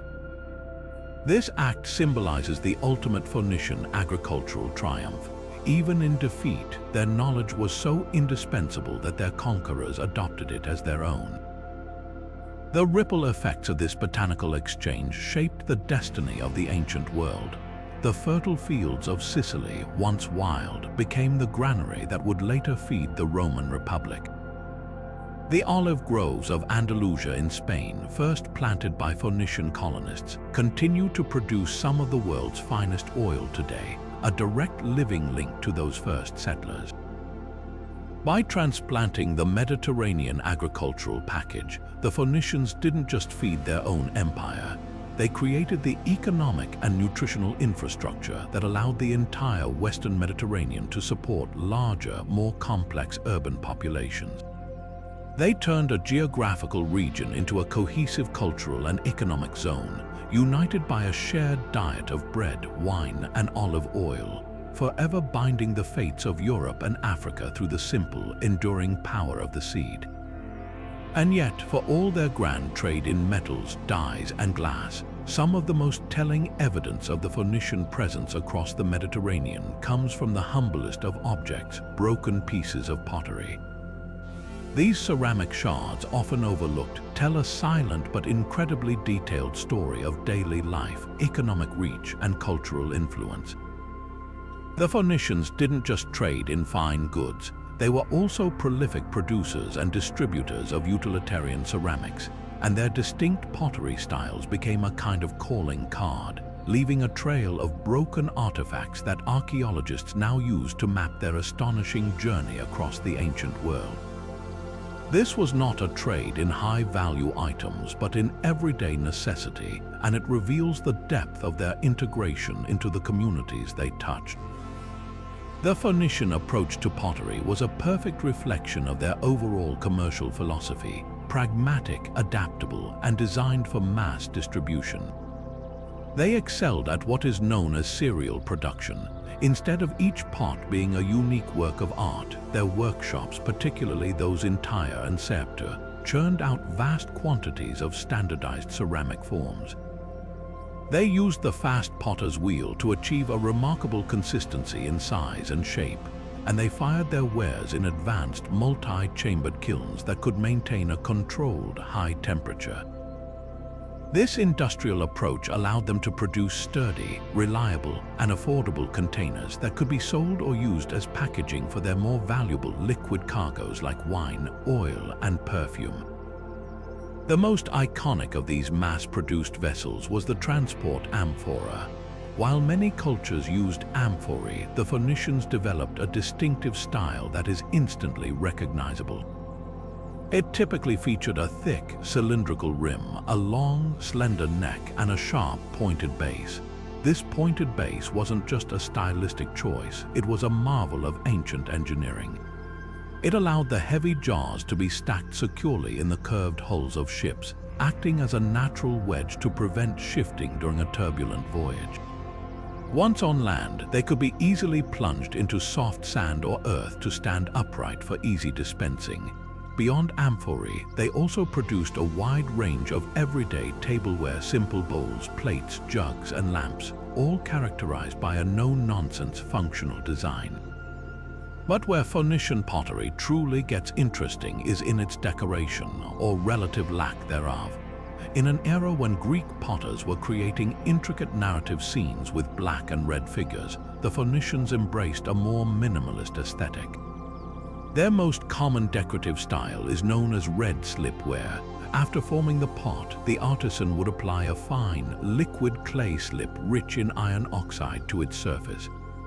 When fired, this slip turned a characteristic vibrant reddish-orange color, giving the pottery a smooth, slightly lustrous and uniform finish.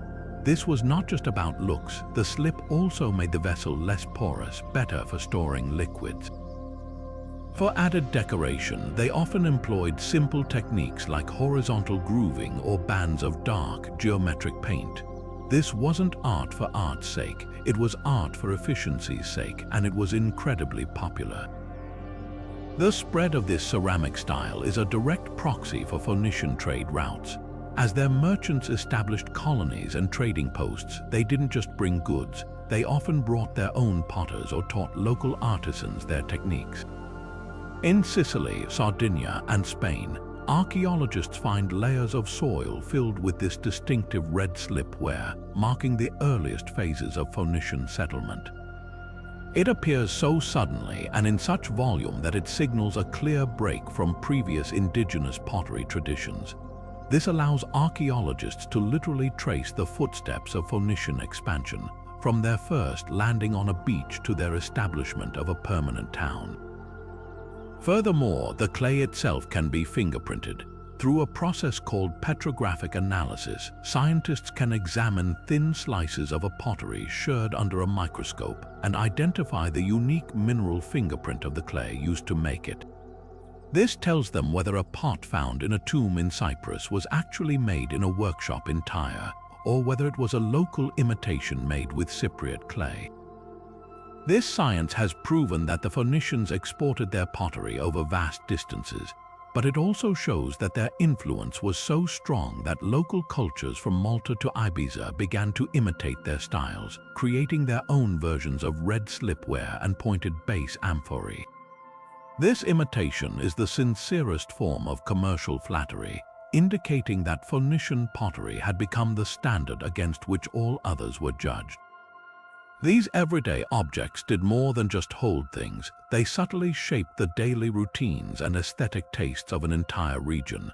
A farmer in ancient Sardinia might eat his meal from a Phoenician-style bowl, his house lit by a Phoenician-style lamp, his wine poured from a Phoenician-style jug. This constant, mundane interaction with their material culture created a slow, steady current of influence, normalizing the Phoenician presence and creating a shared Mediterranean identity centered on common objects. The pottery route was the most democratic of all their networks, touching the lives of common people, not just the elite, and in doing so, it cemented a cultural legacy that would far outlast their empire, one broken shard at a time. While the silver of Spain financed their expansion and the copper of Cyprus forged their tools, it was a different metal radiating a warm, divine glow that represented the ultimate symbol of power and permanence in the ancient world. This was gold, and no source was more legendary than the land of Nubia, a region stretching along the Nile south of Egypt, a place the Egyptians themselves called the land of the bow for its skilled archers, but which they might have more accurately named the mountains of gold. The Phoenicians, ever the masters of connecting supply with insatiable demand, inserted themselves into the very heart of this millennia-old supply chain, becoming the crucial link that transformed raw Nubian ore into the gilded splendor of temples and the currency of kings across the Mediterranean. The journey of this gold was an epic of logistics and human endurance long before it ever reached a Phoenician harbor. The sources were remote and brutally difficult to access, located in the barren hills and wadis of the eastern Nubian desert. Egyptian mining expeditions, often state-sponsored military affairs, would venture into this unforgiving landscape, using stone hammers and fire-setting techniques to fracture the quartz rock. Miners would extract the ore. The crushing and grinding process was backbreaking labor, often performed by prisoners or slaves under the scorching sun. The resulting gold dust was then carefully washed over sloping tables to separate the heavy metal from the lighter rock, a process that required precious water in the middle of the desert. This raw gold was then formed into rings, ingots, or simply stored in leather bags for its long journey north, guarded every step of the way. This precious cargo's primary destination was the Egyptian treasury, and it flowed into the royal coffers as a form of tribute, tax, or direct profit from state-run mines. For the pharaohs, this Nubian gold was the bedrock of their divine authority. It was the material of the gods, used to sheath the peaks of obelisks so they would catch the first and last light of the sun god Ra, to craft the death masks that ensured a pharaoh's face would be recognized for eternity, and to create the lavish jewelry that adorned the court. Egypt became fantastically wealthy on this steady influx, but it was a wealth that needed an outlet, a way to convert bullion into the goods and alliances that sustained their power. This is precisely where the Phoenician merchants, already deeply entrenched in the cedar trade, found their golden opportunity. They positioned themselves at the Nile Delta ports, particularly Memphis, as the ideal partners for this conversion. The Egyptian state, possessing vast reserves of gold but lacking certain strategic materials and sophisticated manufactured goods, found in the Phoenicians a one-stop shop for everything they needed. A Phoenician merchant could offer the finest cedar logs from Lebanon for the pharaoh's new palace, the vibrant purple cloth for priestly vestments, and the exquisite ivory inlaid furniture for the royal household. In exchange, they were paid in the one currency that was universally desired, Nubian gold. This exchange was more than mere barter. It was a high-stakes transaction between two powerful entities, formalized through treaties and royal agreements that ensured a steady and reliable flow. Once the gold was in Phoenician hands, their true genius took over. They didn't just ship raw ingots, they added immense value through craftsmanship. The goldsmiths of Tyre and Sidon were among the most skilled in the world, renowned for their techniques in granulation, filigree, and fine casting. They would melt down the Egyptian gold and transform it into objects of breathtaking beauty and specific cultural appeal. For a Greek aristocrat, they might craft a delicate wreath of gold leaves or an intricately detailed ceremonial drinking cup. For an Assyrian king, they would produce massive armlets and torques engraved with scenes of royal conquest. For a temple in Cyprus, they might create a striking statue of a deity. By tailoring their products to local tastes, they maximized their profit and ensured a ready market everywhere they sailed. The distribution of this worked gold turned Phoenician ships into floating treasuries. A single voyage could carry a king's ransom in finished goods, all condensed into a relatively small space. This made them the primary financiers of the emerging powers in the Aegean and beyond. The wealth that built the first major temples on the Greek mainland, that funded the rise of powerful dynasties in Anatolia, and that adorned the elite of Sardinia and Sicily, often originated in the Nubian deserts, passed through Egyptian storerooms and was refined and distributed by Phoenician merchants. They became the central bankers of the Mediterranean, their network providing the liquid capital that fueled artistic innovation, political ambition, and architectural grandeur. The cultural impact of this golden river was profound. The widespread availability of high-quality gold objects, all bearing the hallmarks of Phoenician craftsmanship, created a pan-Mediterranean aesthetic of power. A ruler in Anatolia, a chieftain in Spain, and a priest in Crete might all possess ceremonial vessels that, while different in detail, shared a common technical and artistic language rooted in Phoenician workshops. This shared material culture helped to foster a sense of interconnectedness among the elite, a visual confirmation that they were all part of a larger, sophisticated world. Furthermore, the Phoenician practice of stamping their goldwork with city symbols or makers' marks is an early precursor to hallmarks, introducing a concept of branded quality and origin that built trust in their products across vast distances. Ultimately, the Nubian gold route cemented the Phoenician reputation as the undisputed masters of high-value commerce. They demonstrated an unparalleled ability to navigate not just the physical sea, but the complex political currents between empires, acting as trusted intermediaries between the fabulously wealthy but insular Egyptians and the eager, upwardly mobile kingdoms of the wider world. They took a raw material of inherent value and multiplied that value through their skill, their networks, and their marketing, ensuring that the glow of Nubian gold would illuminate not just the tombs of pharaohs, but the entire ancient world, all thanks to the ships that carried its light from the Nile to every shore. Yet the Phoenician legacy was not merely carried in their ships' holds. It was set in stone, quite literally, across the shores of the ancient world. While we often picture them as merchants and sailors, they were also master builders, and their most lasting constructions were the cities they founded and the architectural innovations they disseminated. This was not a formal export like purple dye or glass. It was a subtle, pervasive transfer of knowledge, a blueprint for civilization that traveled with every colonist and was etched into the very layout of every trading post they established. From the sun-baked coast of North Africa to the rocky shores of Sicily, Phoenician architectural principles became the foundational grammar for urban life in the Western Mediterranean, influencing everything from the humble shop to the most sacred temple. Their approach to city building was a direct reflection of their pragmatic, commercial spirit. When selecting a site for a new colony, their priorities were unmistakably strategic.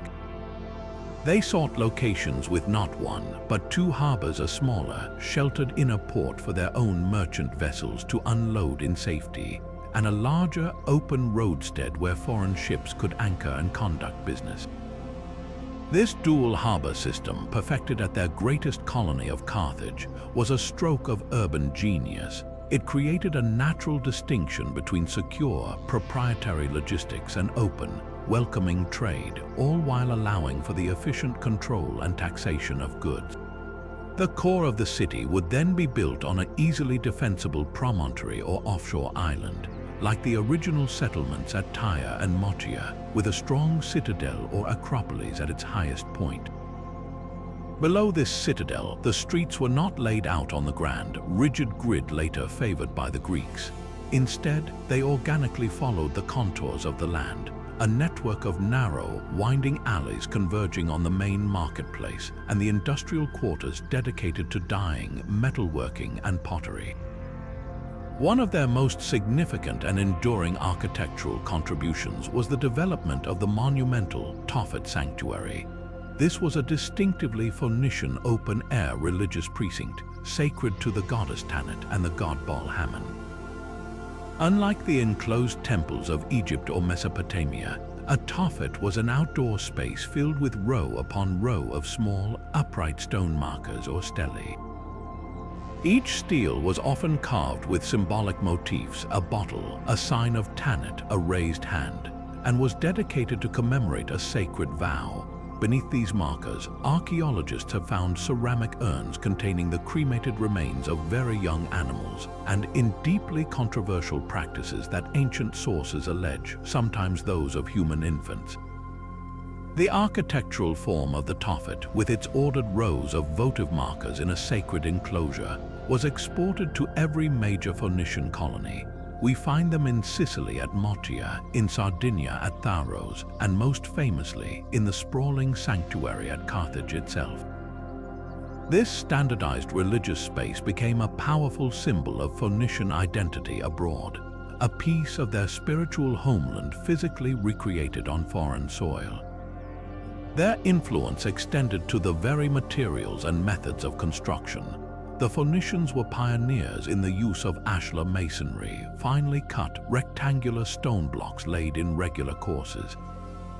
This technique, which they likely adopted and refined from their interactions with the Egyptians and Hittites, represented a massive leap forward from the rough, cyclopean stonework or mud brick common in the Western Mediterranean. When they established a colony, they brought this knowledge with them, and the sight of these perfectly fitted, imposing walls would have been a clear statement of technological superiority and permanence. The local populations, such as the Neuralgic people of Sardinia or the Iberians in Spain, quickly saw the advantage of this stronger, more durable construction for fortifications and important buildings, and they began to imitate the technique, creating a hybrid architectural style that blended native traditions with Levantine innovation. Perhaps their most profound and overlooked influence was on their greatest rivals, the Greeks. The interaction was particularly intense in the Eastern Mediterranean, on islands like Crete and Cyprus, where the two cultures lived in close proximity. The iconic Greek temple, with its surrounding colonnade peristoses, may not be a purely Greek invention. Some of the earliest known examples of this peripheral temple design come from Phoenician sites. The Temple of Solomon in Jerusalem, built with the assistance of Phoenician craftsmen and architects sent by King Hiram of Tyre, was described in the Bible as a structure with a tripartite plan: porch, main hall, and inner sanctuary, and flanked by free-standing columns named jachin and bows, features that echo the design of Phoenician temples and that may have served as an inspiration for later. Greek architects, even the very concept of the capital on a column might have Phoenician roots. Their proto-Aeolic capital, a distinctive design featuring a volute flanked by a palmette, has been found in excavations from Judah to Cyprus and is a clear precursor to the Greek Ionic order. The Greeks, masters of refinement, took these initial ideas and perfected them, but the seed of classical architecture itself may have been carried westward on a Phoenician ship. This architectural exchange was a two-way street. In their western colonies, the Phoenicians were brilliant adapters, seamlessly incorporating local materials and styles. On the island of Motia off Sicily, they built their homes using the beautiful local tufa stone, but arranged them around central courtyards in a distinctly Levantine fashion. In Iberia, they adopted the local tradition of whitewashing walls, but used it on buildings constructed with their own advanced ashlar techniques. This flexibility, this lack of rigid architectural dogma, was their greatest strength. They did not seek to impose a monolithic style, but instead created a fluid, hybrid architecture that was perfectly suited to its place and purpose, a physical manifestation of their entire commercial philosophy: connect, adapt, and thrive. The cities they built became magnets for trade and culture, and the blueprints for those cities, written in stone and mortar, became one of their most enduring gifts, setting the stage for the urban landscapes of the classical world. But the Phoenician genius for logistics and adaptation extended far beyond the realm of commerce and into the very art of war itself. While they are often remembered as peaceful merchants, their survival depended on a formidable ability to defend their wealth and their sea lanes, and in the process, they became unintentional arms dealers and the primary vectors for the spread of military technology across the ancient world. Their trade routes did not just carry goods, they carried the blueprints for conquest and the tools for defense, fundamentally altering the strategies of armies and the designs of cities from Babylon to Carthage. This exchange was rarely a formal export. It was the constant osmotic transfer of knowledge that occurs when sophisticated cultures collide, with the Phoenician merchant ship serving as the ultimate catalyst. Perhaps their most significant contribution was in the evolution of siege warfare. The great empires of the Near East, the Assyrians, Babylonians, and Egyptians, were constantly engaged in grinding campaigns to subdue fortified city-states. The Phoenicians, hailing from a region of such powerful, walled cities themselves, were masters of stonework and engineering. As they provided cedar timber and skilled craftsmen for royal projects, they inevitably transferred this expertise. A Phoenician engineer hired to build a palace for an Assyrian king might later be consulted on the construction of a massive siege tower or a battering ram. Their knowledge of woodworking was particularly crucial. They understood how to select and treat the resilient cedar and elm woods needed to build sturdy, mobile towers that could withstand rocks and arrows, and massive rams capable of pounding at gateways for days. The Assyrians, in particular, became terrifyingly efficient at siegecraft, and their famous bas-reliefs depicting these machines show a level of sophistication that almost certainly benefited from Phoenician technical advice, willingly given or otherwise. Through this conduit, the cutting-edge siege technology of the Levant was disseminated to the great imperial armies, accelerating a brutal arms race between ever higher walls and ever more powerful engines designed to breach them. Their influence was equally profound on the waves, where they pioneered the tactics and ship designs that would define naval warfare for centuries. The Phoenician warship, known as a galley, was a direct evolution of their merchant vessels but optimized for speed and impact. Its most fearsome innovation was the bronze-sheathed ram affixed to the prow, designed to smash into the hull of an enemy vessel and sink it outright. This single invention transformed naval combat from a chaotic melee of boarding actions into a contest of maneuver and skill, a maritime chess game where positioning was everything. The tactics developed to employ this weapon were complex, requiring highly trained oarsmen and agile ships capable of quick turns. The most famous was the deeplis, or sailing through, maneuver, where a line of galleys would row at speed through gaps in the enemy's formation, shearing off the oars of adjacent ships and then wheeling about to ram them in their vulnerable sides. The Greeks, who initially had no real navy to speak of, learned these hard lessons through brutal experience when they began to build their own fleets to challenge Phoenician and Persian supremacy. They adopted the ram and the basic galley design wholesale, refining it into the trireme that would later secure their victories at Salamis and beyond. The entire concept of a dedicated warship, built not for cargo but solely for battle, was a Phoenician legacy that reshaped the geopolitical map, making control of the sea a prerequisite for empire. This exchange of martial knowledge was never a one-way street. The Phoenicians, particularly in their western colony of Carthage, were voracious adopters and adapters of the military technologies they encountered. From the Greek colonies in Sicily, they observed and incorporated the use of heavily armored hoplite infantry, organizing their own citizen militia into a formidable phalanx. From the nomadic Numidian tribes of North Africa, they recognized the unparalleled value of light cavalry.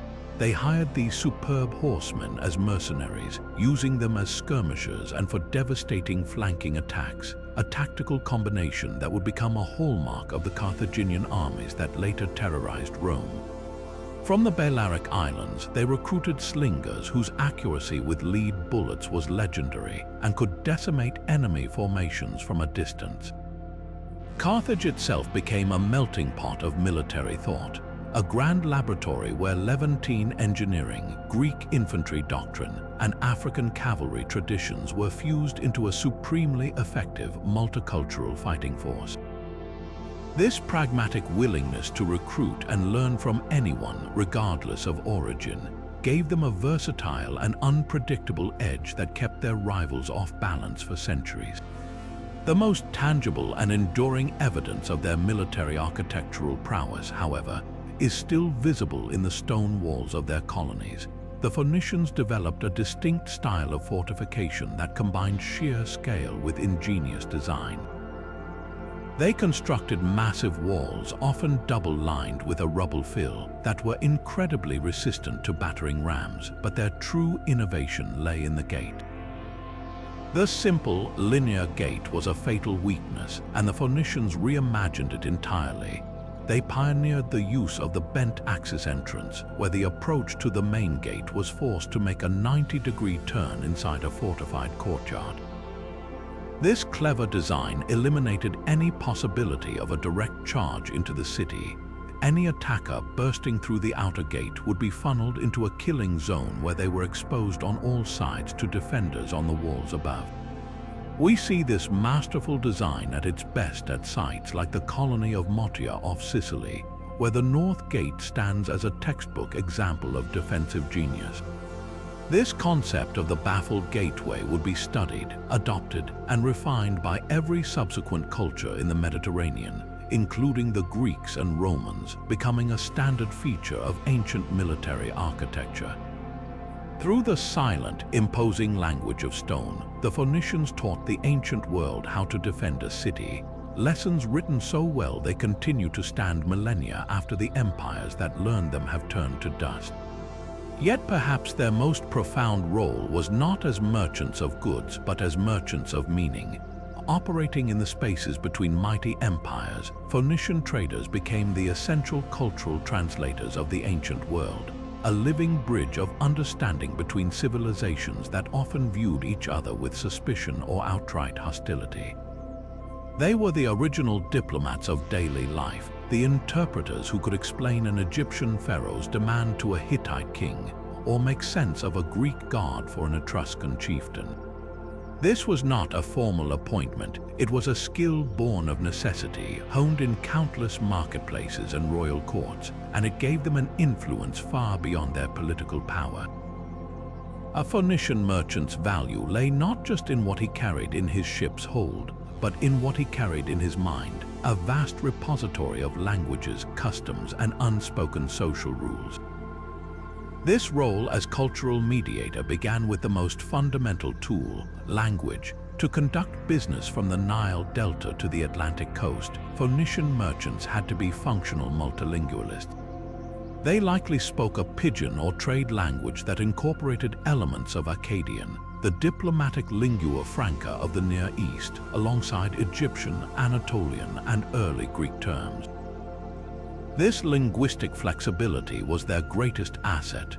A trader negotiating the price of olive oil in a Sardinian village needed a different vocabulary and approach than one presenting gifts of ivory to an Assyrian provincial governor. They learned to listen for nuance, to understand not just the words but the intent behind them, and to phrase their own offers in ways that resonated with local conceptions of value and honor.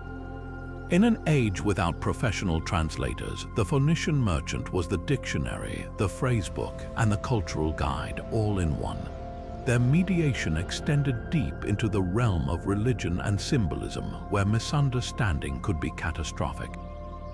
Imagine a Greek potter creating a shipment of ceremonial vessels for an Egyptian client. To the Greek, an owl might symbolize wisdom, but to the Egyptian, it could be an omen of death. The Phoenician merchant, acting as the middleman, would be acutely aware of these symbolic landmines. He would advise the Greek artisan on which motifs were appropriate for an Egyptian funeral rite and which were reserved for a temple offering. They became masters of what anthropologists call interpretatio, the practice of equating gods and goddesses from different pantheons. They might explain to a Mesopotamian that their warrior goddess Astarte shared the same essential powers as the local Ishtar, or suggest to a Cypriot metalworker that their own god of smiths, Chaucer, was analogous to the Greek Hephaestus. This wasn't just theological small talk. It was a crucial business strategy that made foreign products acceptable and desirable in new markets. The exchange of artistic ideas was another area where their curatorial eye was essential. Phoenician artisans themselves were famous for their international style, a deliberate blend of Egyptian, Aegean, and Mesopotamian motifs, but they also facilitated a much broader exchange. They might bring an intricately carved Syrian ivory panel to a Greek sculptor, explaining the mythological scene it depicted. That Greek artist might then incorporate elements of that storytelling or that decorative border into his own work, creating a hybrid object that was neither purely Eastern nor purely Western.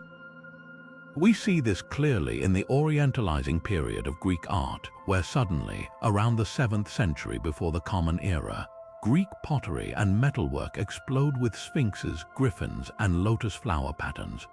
All motifs that had been circulating in the Eastern Mediterranean for centuries, but which were now being introduced and interpreted for a Greek audience through Phoenician intermediaries. This cultural brokerage created a fascinating feedback loop that shaped the identities of the very empires the Phoenicians served. When the Assyrians conquered the Levant, they did not simply plunder and leave, they absorbed. Phoenician artisans and scribes, often taken back to Assyria as prized captives, brought their skills and their cosmopolitan worldview to the Assyrian court. They helped decorate the vast palaces of kings like Sargon II with hybrid artworks that celebrated Assyrian military might, using Phoenician artistic techniques and Egyptian-inspired symbolism. The Phoenicians, in effect, helped the Assyrians craft the visual language of their own imperialism. Similarly, when the Greeks began to emerge from their dark ages, their reconnection with the wider world was heavily filtered through the Phoenician lens. The legends of the East, the names of foreign gods, and the very concept of an alphabet all arrived on Greek shores packaged with a Phoenician explanation, forever coloring how the Greeks understood their neighbors. Ultimately, the Phoenicians' greatest talent was their empathy, their ability to see the world from multiple perspectives at once. They understood that a successful transaction required more than just a fair price. It required a fair understanding. They knew that trust was built not just on reliability, but on respect for local customs, whether that meant observing the correct prayer before a meal in a Tartessian longhouse or knowing when to remove one's sandals in an Egyptian temple. This cultural fluency made them indispensable, A king might distrust the foreign merchant standing before him, but he would trust that merchant's ability to accurately convey his demands to another king far away. In a world fractured by language and tradition, the Phoenicians provided the connective tissue, patiently translating not just words but entire worldviews, and in doing so, they quietly laid the groundwork for the first truly interconnected global age. It began not with a plan for empire, but with a simple, pressing need for a safe harbor. A Phoenician merchant ship, heavy with silver from Tartessos, would not risk the entire treacherous journey back to Tyre without a secure place to rest, repair, and resupply. The first colonies were not grand cities but pragmatic way stations, protected inlets with fresh water where ships could be beached for cleaning, their crews could find shelter, and their cargo could be temporarily stored. These humble beginnings, however, contained the seeds of an urban revolution. A seasonal camp would evolve into a permanent trading post, which would then grow into a fortified town and eventually blossom into a powerful, independent city-state. This was the colonial expansion route, a process where commerce literally built new civilizations on distant shores, creating a network of horizons that forever changed the demographic and cultural map of the ancient world. The strategy behind their placement was a masterclass in strategic geography. They were never planted randomly. Each new settlement was a calculated node in a vast, interconnected network. The prime real estate was a small offshore island or an easily defensible promontory, connected to the mainland by a narrow spit of sand, as seen with Tyre itself and later at Motia in Sicily. This provided natural security from land-based attacks. Crucially, the location had to offer not one but two harbors, a smaller, sheltered basin for the Phoenicians' own naval and merchant vessels, and a larger, open roadstead where foreign ships could anchor and conduct trade. This dual harbor system, perfected at Carthage, allowed them to control the flow of goods and information while presenting an open face to the world. They sought out places with access to valuable resources, the metal-rich rivers of Spain, the fertile plains of North Africa, the strategic central location of Malta, ensuring the colony could not only sustain itself but also enrich the homeland. Carthage stands as the ultimate testament to this process. According to legend, it was founded by the exiled Princess Dido, who famously bargained for as much land as could be covered by a single ox hide. By cutting the hide into an impossibly thin strip, she encircled an entire hill, the Biasa, which became the citadel of the new city. This clever myth encapsulates the Phoenician genius for turning a seemingly insignificant advantage into a foundation for greatness. From this acropolis, Carthage grew to dominate the North African coast, not through military conquest at first, but through commercial magnetism. It became the central processing hub for the Western Mediterranean, where African gold, Sardinian metals, Sicilian grain, and Spanish silver were all exchanged. It grew so powerful that it eventually eclipsed its mother city of Tyre, becoming a metropolitan superpower in its own right and forging an empire that would one day challenge Rome for supremacy. But Carthage was just the most famous star in a vast constellation of colonies. On the far western edge of the known world, beyond the Pillars of Hercules, they founded Gadia, modern-day Cadiz. Positioned on a series of islands facing the Atlantic, it was the final port of call before the terrifying unknown. From here, they controlled the lucrative trade with Tartessos and launched their daring voyages to the Tin Islands. Further east, on the strategic island of Malta, they established a crucial way station perfectly positioned between Sicily and North Africa. Malta became a nexus of exchange, its influence evident in the sophisticated stone architecture of its temples and the deep Semitic imprint on the Maltese language, which retains strong Phoenician roots to this day. In Sardinia, they built fortified ports like Nora and Tharos, which served as both military outposts to secure the metal trade and cultural interfaces with the enigmatic Neuragic civilization. These colonies were never mere copies of Tyre or Sidon. They were dynamic cultural melting pots from their very inception. the Phoenician settlers, predominantly male, frequently intermarried with local women, creating a new, blended population. In Sicily, they absorbed artistic influences from the native Sicans and the nearby Greeks. In Sardinia, their religious practices and craftsmanship show a clear fusion with Nuragic traditions. This was not a one-way imposition of culture, but a genuine synthesis. The colonies developed their own unique identities, becoming laboratories for new ideas, hybrid art forms, and innovative social structures. They adapted Phoenician gods to local landscapes, giving rise to new deities and interpretations. They blended culinary traditions, agricultural techniques, and linguistic elements, creating vibrant Creole societies that were both distinctly Phoenician and entirely new. This colonial network functioned with a remarkable degree of independence, while they maintained strong sentimental and religious ties to their mother cities, evidenced by annual tributes sent to the Temple of Melkart in Tyre. Each colony was essentially a self-governing entity. This decentralized model was their greatest strength. It allowed for incredible local flexibility and rapid decision-making. A governor in Sardinia could respond to a threat from sea raiders without waiting months for orders from Lebanon. A merchant prince in Cadiz could seize a new trade opportunity with local tribes without consulting a distant board of directors. This system fostered a spirit of entrepreneurship and resilience that allowed the Phoenician presence to endure for centuries, even as the ancient Near East was convulsed by the rise and fall of empires like Assyria and Babylon. The ultimate legacy of this colonial expansion was the creation of the first truly multicultural commonwealth the world had ever seen. The Phoenicians did not seek to erase local cultures. They sought to connect with them, to trade with them, and to blend with them.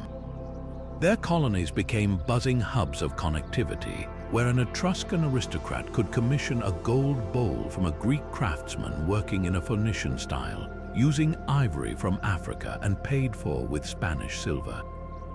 They pioneered the concept of a networked world, where ideas, genes, and goods circulated freely across vast distances, accelerating the pace of cultural and technological innovation. The colonial routes they established did more than just extend their commercial reach. They built the very framework for the classical world, setting the stage for the Hellenistic and Roman empires that would follow, all built upon the foundations of these first, daring merchant adventurers who turned safe harbors into centers of a new global civilization. While spices and wine tantalized the palates of the elite, the Phoenicians also mastered a more fundamental, yet equally luxurious commerce, the creation of the world's first international gourmet food network. This wasn't about sustenance, it was about status, a curated selection of exotic, preserved, and expertly packaged delicacies that signaled a sophisticated palate and a global reach. They understood that the appetite for the rare and the delicious was a universal currency among the powerful, and they built an entire distribution system to satisfy it, transforming local specialties into coveted international brands. At the heart of this culinary empire were three pillars: the sweetness of dates, the richness of nuts, and the pungent, savory depth of preserved fish. Each required a specialized process and a unique logistics chain. From the vast palm groves of Jericho and the oases of North Africa came the most prized dates, carefully sun-dried and packed into woven baskets or clay jars lined with leaves to prevent them from sticking together. These weren't just any dates, they were a specific, high-quality variety renowned for its size, sweetness, and caramel-like texture. For the protein-rich diets of the ancient world, a handful of these succulent fruits provided a powerful burst of energy and a taste of the exotic, making them a favorite for long journeys, military campaigns, and the dessert tables of the wealthy. Alongside these sweet treasures traveled nuts, particularly the expensive and luxurious pistachio, harvested from the arid regions of the Levant and Persia. The Phoenicians would have graded them meticulously, selecting the largest, most perfectly split shells for their most discerning clients. Almonds and walnuts from Cyprus and Anatolia were also bagged and shipped in vast quantities. These were not merely snacks, they were essential ingredients in the complex sauces and stuffings described in ancient recipes, ground into pastes to thicken stews, or pressed to extract precious oils used in the most refined cooking. A Phoenician merchant could offer a Greek chef a consistent supply of high-quality nuts, a crucial element for recreating the fashionable dishes of the Eastern courts. But the true masterpiece of their food technology, and perhaps their most widespread culinary export, was garum. This fermented fish sauce was the ketchup, the soy sauce, and the Worcestershire sauce of the ancient world, all rolled into one powerful, pungent, and ubiquitous condiment. Its production was an industry in itself, centered in coastal colonies like Carthage and Gades. The process was simple but required scale and precision. Small fish like sardines and mackerel, or the guts and scraps of larger fish, were layered in large vats with vast quantities of salt and left to ferment in the sun for weeks or even months. The mixture would be stirred regularly until the proteins broke down into a complex amino acid-rich liquid. The resulting sludge was then strained through fine baskets, yielding a clear, amber-colored liquid that was packed into distinctive tall amphorae known as garum amphorae. The taste was powerfully umami, intensely salty, and packed with a deep, funky flavor that could elevate the simplest dish. A few drops could transform a plate of lentils, a piece of grilled meat, or a simple vegetable stew. The Phoenicians produced garum in different grades and varieties, from the premium first-press sauce made from choice fish to cheaper versions for the masses. They even created flavored garums infused with herbs, wine, or even perfume for the most extravagant tables. The distribution of these amphorae was enormous. Wrecks of Phoenician and later Roman ships are often identified by the mound of garum amphorae in their holds, and the distinct shape of these containers marks Phoenician trading posts from Israel to Portugal. This network of taste did more than just fill stomachs. It created a shared culinary language among the ancient elite. An Etruscan nobleman hosting a feast could serve his guests dates from Jericho, a sauce thickened with Anatolian pistachios, and a main course seasoned with Carthaginian garum, all sourced from the same Phoenician merchant. This meal was a performance, a demonstration of his wealth and his access to a global pantry.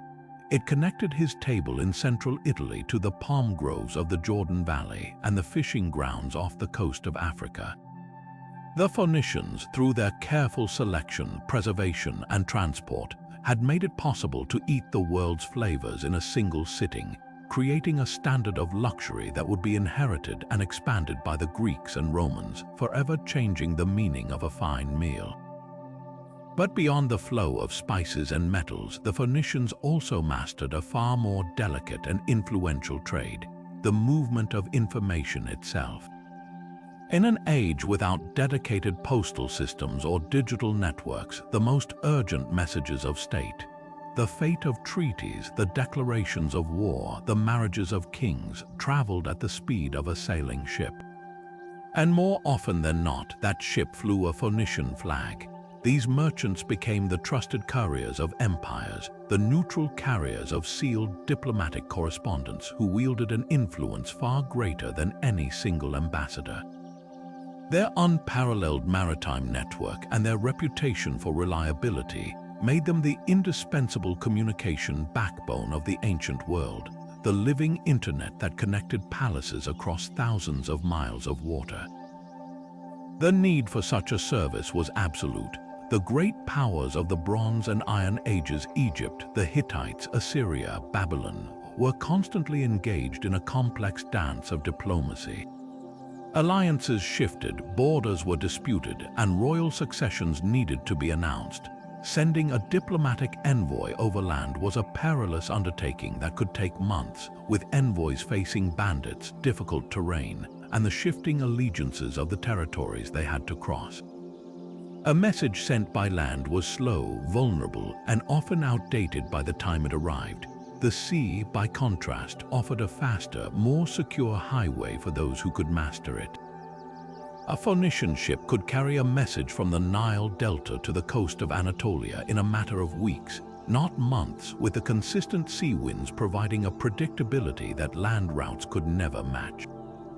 This is where the Phoenician advantage became undeniable. Their ships were a constant presence in every major port, from the Levant to the Aegean to North Africa. An Egyptian pharaoh needing to send an urgent warning to the king of Ugarit about an impending Hittite attack didn't need to build a ship, find a crew, and chart a course. He simply needed to send a runner down to the docks at Memphis and hand a sealed clay tablet to the captain of a Phoenician vessel that was already scheduled to depart for northern Syria the next morning. The Phoenician captain, for a fee or as part of a broader trade agreement, would add this diplomatic cargo to his manifest. The message would be stored securely, often in a locked chest within the captain's quarters, and treated with the utmost care. The safe delivery of such correspondence was a point of professional pride and commercial necessity. A captain who lost a royal communique would find his ship and his entire mercantile house banned from lucrative ports, a financial death sentence. Their role extended far beyond simple delivery. Phoenician merchants often acted as informal intelligence gatherers and background briefers. A captain who had just spent 6 months trading along the coast of Anatolia would have a wealth of information about the political climate, the strength of local armies, and the gossip of the harbors. When he arrived in Egypt, he might be summoned to the royal court not just to deliver messages, but to provide a verbal report on what he had seen and heard. His perspective was uniquely valuable because it was perceived as relatively neutral. He was not a soldier or a spy for a rival power. He was a businessman whose primary interest was stability and open ports. His information was often considered more reliable than that of a professional spy, who might be feeding his master a distorted version of the truth. In this way, the Phoenician merchant became a channel for the soft power of information, shaping the decisions of kings with the whispered news of the marketplace. The sheer physicality of this diplomatic mail was itself a testament to their logistical role. Messages were typically written in cuneiform script on clay tablets, the international diplomatic language of the era. These tablets were then enclosed in a clay envelope, which was itself inscribed with the recipient's name and sealed with the sender's unique cylinder seal impression. Breaking this seal without authorization was a grave crime. A Phoenician captain was entrusted with protecting the integrity of this seal until the tablet reached its intended destination. Some of the most famous diplomatic archives in history, like the Amarna letters, a trove of correspondence between the Egyptian pharaoh and the rulers of the Near East, likely reached their destination aboard Phoenician ships. These letters, which discuss everything from military alliances to complaints about the quality of exchanged gifts, are a direct physical record of the network these merchants facilitated. Perhaps their greatest diplomatic achievement was their ability to maintain the trust of all sides. They carried messages for the Egyptians 1 month and for their rivals, the Hittites, the next. This required a strict, almost professional code of neutrality. Their business depended on access, and taking sides in a conflict would instantly close half their ports. This perceived neutrality made them acceptable to everyone. They were the ancient equivalent of a Swiss diplomatic pouch or a secure data cable, a trusted medium rather than a participant in the message. This unique position allowed them to continue trading even during times of war. Their ships often granted safe passage by both belligerents because everyone understood that severing the Phoenician communication line would leave them isolated and blind in a volatile world. By carrying the words that could start or stop wars, they didn't just facilitate diplomacy. They became its silent, indispensable guardians, proving that in the ancient world, the most powerful cargo wasn't always silver or gold. Sometimes it was simply a sealed piece of clay. Yet woven through every trade route beneath the cargo of silver, glass, and dyed cloth, flowed a far more precious and lasting commodity: knowledge. The Phoenicians, often perceived as pragmatic merchants focused solely on profit, were in fact the unsung couriers of the ancient world's intellectual revolution. Their ships functioned as floating libraries and their ports as bustling forums where the greatest ideas of Egypt and Mesopotamia were gathered, transported, and delivered to the eager minds of the emerging Greek world. This was the most profound route of all, not for what it carried, but for what it enabled, the transfer of the very tools of thought that would lay the groundwork for Western science and philosophy. This exchange was never a formalized curriculum. It was an osmotic process, a natural byproduct of constant, close contact. Picture a Phoenician scribe in the port of Memphis, tasked with recording a shipment of cedar wood bound for a Greek trading post. To calculate the volume of timber and the value of the exchange, he wouldn't use the clumsy Greek numeral system of that time. Instead, he would effortlessly employ the sophisticated mathematical concepts he'd learned from Egyptian and Babylonian mentors. The Egyptians had a deep understanding of practical geometry, essential for re-establishing field boundaries after the annual Nile flood, knowledge captured in texts like the Rhine papyrus. From the Babylonians, who possessed a place-value numeral system far superior to anything in the contemporary Aegean, came advanced algebraic methods for solving complex problems of inheritance and distribution. The Greek merchants observing this Phoenician scribe at work weren't just seeing a man write, they were witnessing a superior technology of calculation in action. The desire to replicate this efficiency, to engage in high-level commerce on equal footing, became a powerful motivator for the Greeks to adopt and adapt these mathematical concepts. The night sky, that ancient mariner's map, was another domain where Phoenician practicality facilitated a monumental intellectual transfer. For generations, Phoenician captains had navigated the featureless sea by memorizing the movements of constellations, particularly the circumpolar stars that never set. This was a closely guarded trade secret, a matter of survival and competitive advantage. But in the multicultural ports of Cyprus or Crete, where Phoenician, Egyptian, and Greek sailors mingled, such secrets inevitably seeped out. The Egyptians possessed a detailed celestial mythology, having divided the sky into Deccan's 36 star groups that rose consecutively on the horizon to mark the hours of the night. The Babylonians of Mesopotamia were the undisputed masters of mathematical astronomy, meticulously recording planetary movements and lunar cycles for centuries. Data they used to create a predictive science of omens. Fragments of this astronomical knowledge traveled west on Phoenician ships, not as formal treatises, but as navigational tips, calendar systems for determining religious festivals, and the mythological stories used to explain the patterns of the stars. A Greek thinker like Thales of Miletus, who tradition says predicted a solar eclipse and who is often called the first Western philosopher, lived and worked in Ionia, a region with intense Phoenician commercial activity. His revolutionary idea that the world operated on predictable, natural laws rather than the whims of capricious gods did not emerge from a vacuum. It is almost certain he was exposed to the long tradition of Babylonian observational data and the Egyptian methods of land measurement, likely filtered through the pragmatic, experience-based world of Phoenician traders who saw the universe as a system to be understood and mastered, not just feared. In the realm of medicine, the exchange was equally transformative. Egyptian medical knowledge was legendary, with papyri like the Ebers papyrus detailing diagnoses, prescriptions, and surgical procedures for hundreds of ailments. Their physicians were specialists renowned for their knowledge of anatomy gained through embalming practices. Mesopotamian medicine blended practical remedies with magical incantations, but their diagnostic handbooks were incredibly detailed. A Phoenician merchant dealing in papyrus or pharmaceuticals would have been a vector for this medical lore. The Greek healing cult of Asclepius, which would later evolve into a more rational medical tradition, began to incorporate elements of this Eastern knowledge. The characteristic staff of Asclepius, a serpent entwined around a rod, bears a striking resemblance to symbols of healing gods from the Levant, suggesting a direct transfer of iconography and the concepts behind it.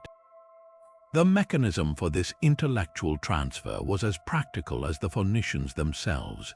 It wasn't through the loan of sacred texts; those rarely left their temple libraries. Instead, it was through the movement of people. A Babylonian priest-astronomer, perhaps fleeing political turmoil, might find employment and a new audience in a Phoenician port city. An Egyptian physician could be hired to accompany a particularly important merchant voyage to tend to the crew's health. These experts brought their knowledge with them, teaching their skills to apprentices from different cultures. Furthermore, the bilingual or even trilingual environment of a place like Carthage or Kishan became a natural translation hub. A Greek scholar seeking the wisdom of the East would journey to these cosmopolitan centers to learn from, or simply converse with, those who had access to it. The Phoenicians, by creating these neutral, mercantile spaces where ideas were just another form of currency, provided the neutral ground where the intellectual heritage of 3,000 years of Eastern civilization could be accessed, debated, and ultimately synthesized by the inquisitive minds of Greece. They built the intellectual infrastructure upon which the pre-Socratic philosophers, and later Plato and Aristotle, would construct the edifice of Western thought, proving that their most valuable delivery was not a product but a perspective. Yet, even as the political power of the Phoenicians themselves faded, absorbed first by the Persians and then extinguished by the ambitions of Alexander the Great, the intricate economic geography they had painstakingly mapped refused to disappear. Their greatest legacy was not a particular city or a single invention, but an indelible blueprint for how the Mediterranean world could function as a single, interconnected economic unit. The routes they pioneered, the nodes they established, and the flows of goods they systematized did not vanish with their independence. Instead, they were inherited, repurposed, and scaled up by every subsequent empire that sought to dominate the inland sea, creating a remarkable continuity of commerce that spanned millennia and shaped the very foundations of Western civilization. The first and most direct inheritors of this Phoenician network were the Romans. When Rome finally emerged victorious from the smoldering ruins of Carthage, it did not simply destroy its rival system, it cannibalized it with brilliant efficiency. The same deep water harbors that had welcomed Phoenician roundships now became the central ports of the Roman Annona, the state-sponsored grain supply that fed the million inhabitants of the imperial capital. Carthage itself was rebuilt by Caesar Augustus, its fertile hinterland once again producing mountains of grain and oceans of olive oil, now stamped with the mark of Roman procurators rather than Carthaginian merchants. The vital metal routes to Spain were taken over entirely, with the silver mines of Rio Tinto becoming a brutal imperial monopoly that bankrolled the Roman peace. Even the Phoenician penchant for standardizing products was adopted and industrialized. The distinctive Roman transport amphora, the workhorse of its maritime trade, is a direct evolution of the Phoenician design, simply made on a much larger scale. The Romans did not create a new system. They plugged their immense administrative and military power into the existing Phoenician circuit, supercharging its capacity but following the pathways that had already been proven over centuries. This astonishing continuity stretched far beyond the fall of the Western Roman Empire. The Byzantine Empire, the Greek-speaking eastern half that endured for another 1,000 years, held onto the vital eastern leg of the Phoenician network. The great city of Constantinople itself sat at the choke point of routes that had been established over a millennium earlier. Syrian merchants, the cultural and linguistic descendants of the Phoenicians, remained a powerful force in its markets, controlling the flow of silk from the east and grain from Egypt, much as their ancestors had managed the flow of incense and papyrus. The Byzantine gold solidus, the dollar of the medieval world, maintained the monetary stability that had first been established by the reliable silver coinage of Tyre and Sidon, facilitating trade across continents. Even as the political landscape fractured, the economic geography held firm. The the Phoenicians had demonstrated that the Mediterranean was not a barrier but a central highway, and that fundamental truth outlasted every empire. Perhaps the most surprising chapter in this story of endurance came with the rise of Islam.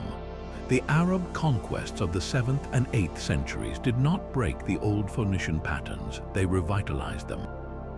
The new Muslim dynasties, particularly the Umayyads and later the Abbasids, simply shifted the center of gravity slightly south and east, but they continued to use the same ports and exploit the same agricultural hinterlands. The Lebanese coastline, the ancient Phoenician heartland, became a major shipbuilding center for the new Islamic navies, its cedar forests once again being felled to dominate the sea. The old Phoenician colony of Carthage, now under the new name of Tunis, became a major base for the Muslim fleets that controlled the western Mediterranean. Most strikingly, the new Islamic gold dinar and silver dirham seamlessly replaced the Byzantine coinage, once again providing the standardized, reliable currency that long-distance trade requires, a direct echo of the economic system the Phoenicians had pioneered. The great Islamic geographers like Al-Idrisi meticulously documented the trade routes of the Mediterranean, and their maps are essentially updated versions of the knowledge first accumulated by Phoenician pilots, listing the same ports and noting the same safe anchorages and prevailing winds.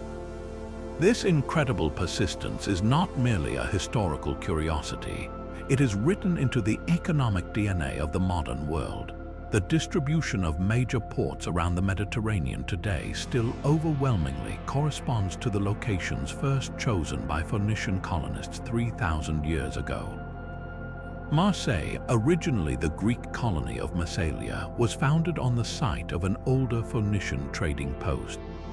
Barcelona, Cadiz, Palermo, Tunis, Malta, all these strategic hubs remain vital today because the Phoenicians understood the fundamentals of maritime geography, where the best natural harbors were, which coastal plains were the most fertile, and how to connect them all with the most efficient sea lanes.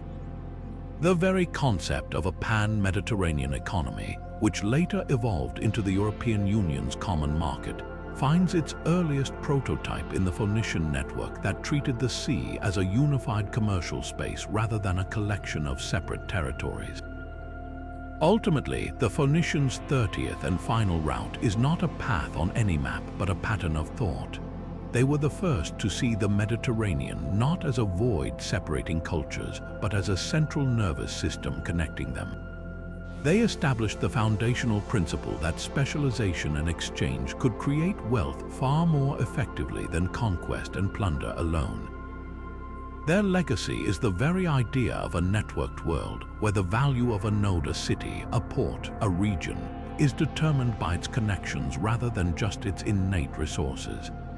Every container ship that today passes through the Strait of Gibraltar, every pipeline carrying North African gas to European markets, and every fiber optic cable running along the seabed between continents follows a logic of connectivity that was first, and most brilliantly, demonstrated by those ancient masters of the sea, whose routes did not simply change civilization, but built the enduring framework upon which it still rests.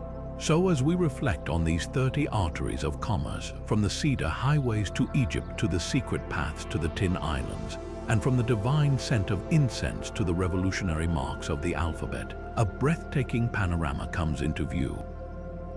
We are not looking at a collection of isolated trade routes, but at the interconnected components of history's first truly globalized economy. The Phoenicians did not just trade goods, they traded in possibilities. They built a complex, interlocking system where Spanish silver could fund a voyage to Britain, whose tin could be alloyed with Cypriot copper in a Carthaginian foundry to make bronze tools, which could then be traded in Sicily for grain to feed the artisans in Tyre who were crafting gold jewelry from Nubian ore to sell to an Etruscan prince. This was an economic engine of astonishing sophistication, a web of mutual dependency that stretched from the Atlantic fog to the Mesopotamian desert, and it functioned with a smooth efficiency that would not be seen again until the modern era.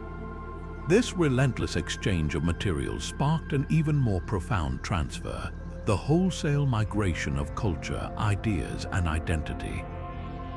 A single Phoenician ship could be a floating university, carrying not only scented oils and ivory inlaid furniture, but also the blueprint for a new kind of writing, the design for a stronger ship hull, the ritual for a foreign god, and the recipe for a fermented fish sauce that would transform a continent's cuisine.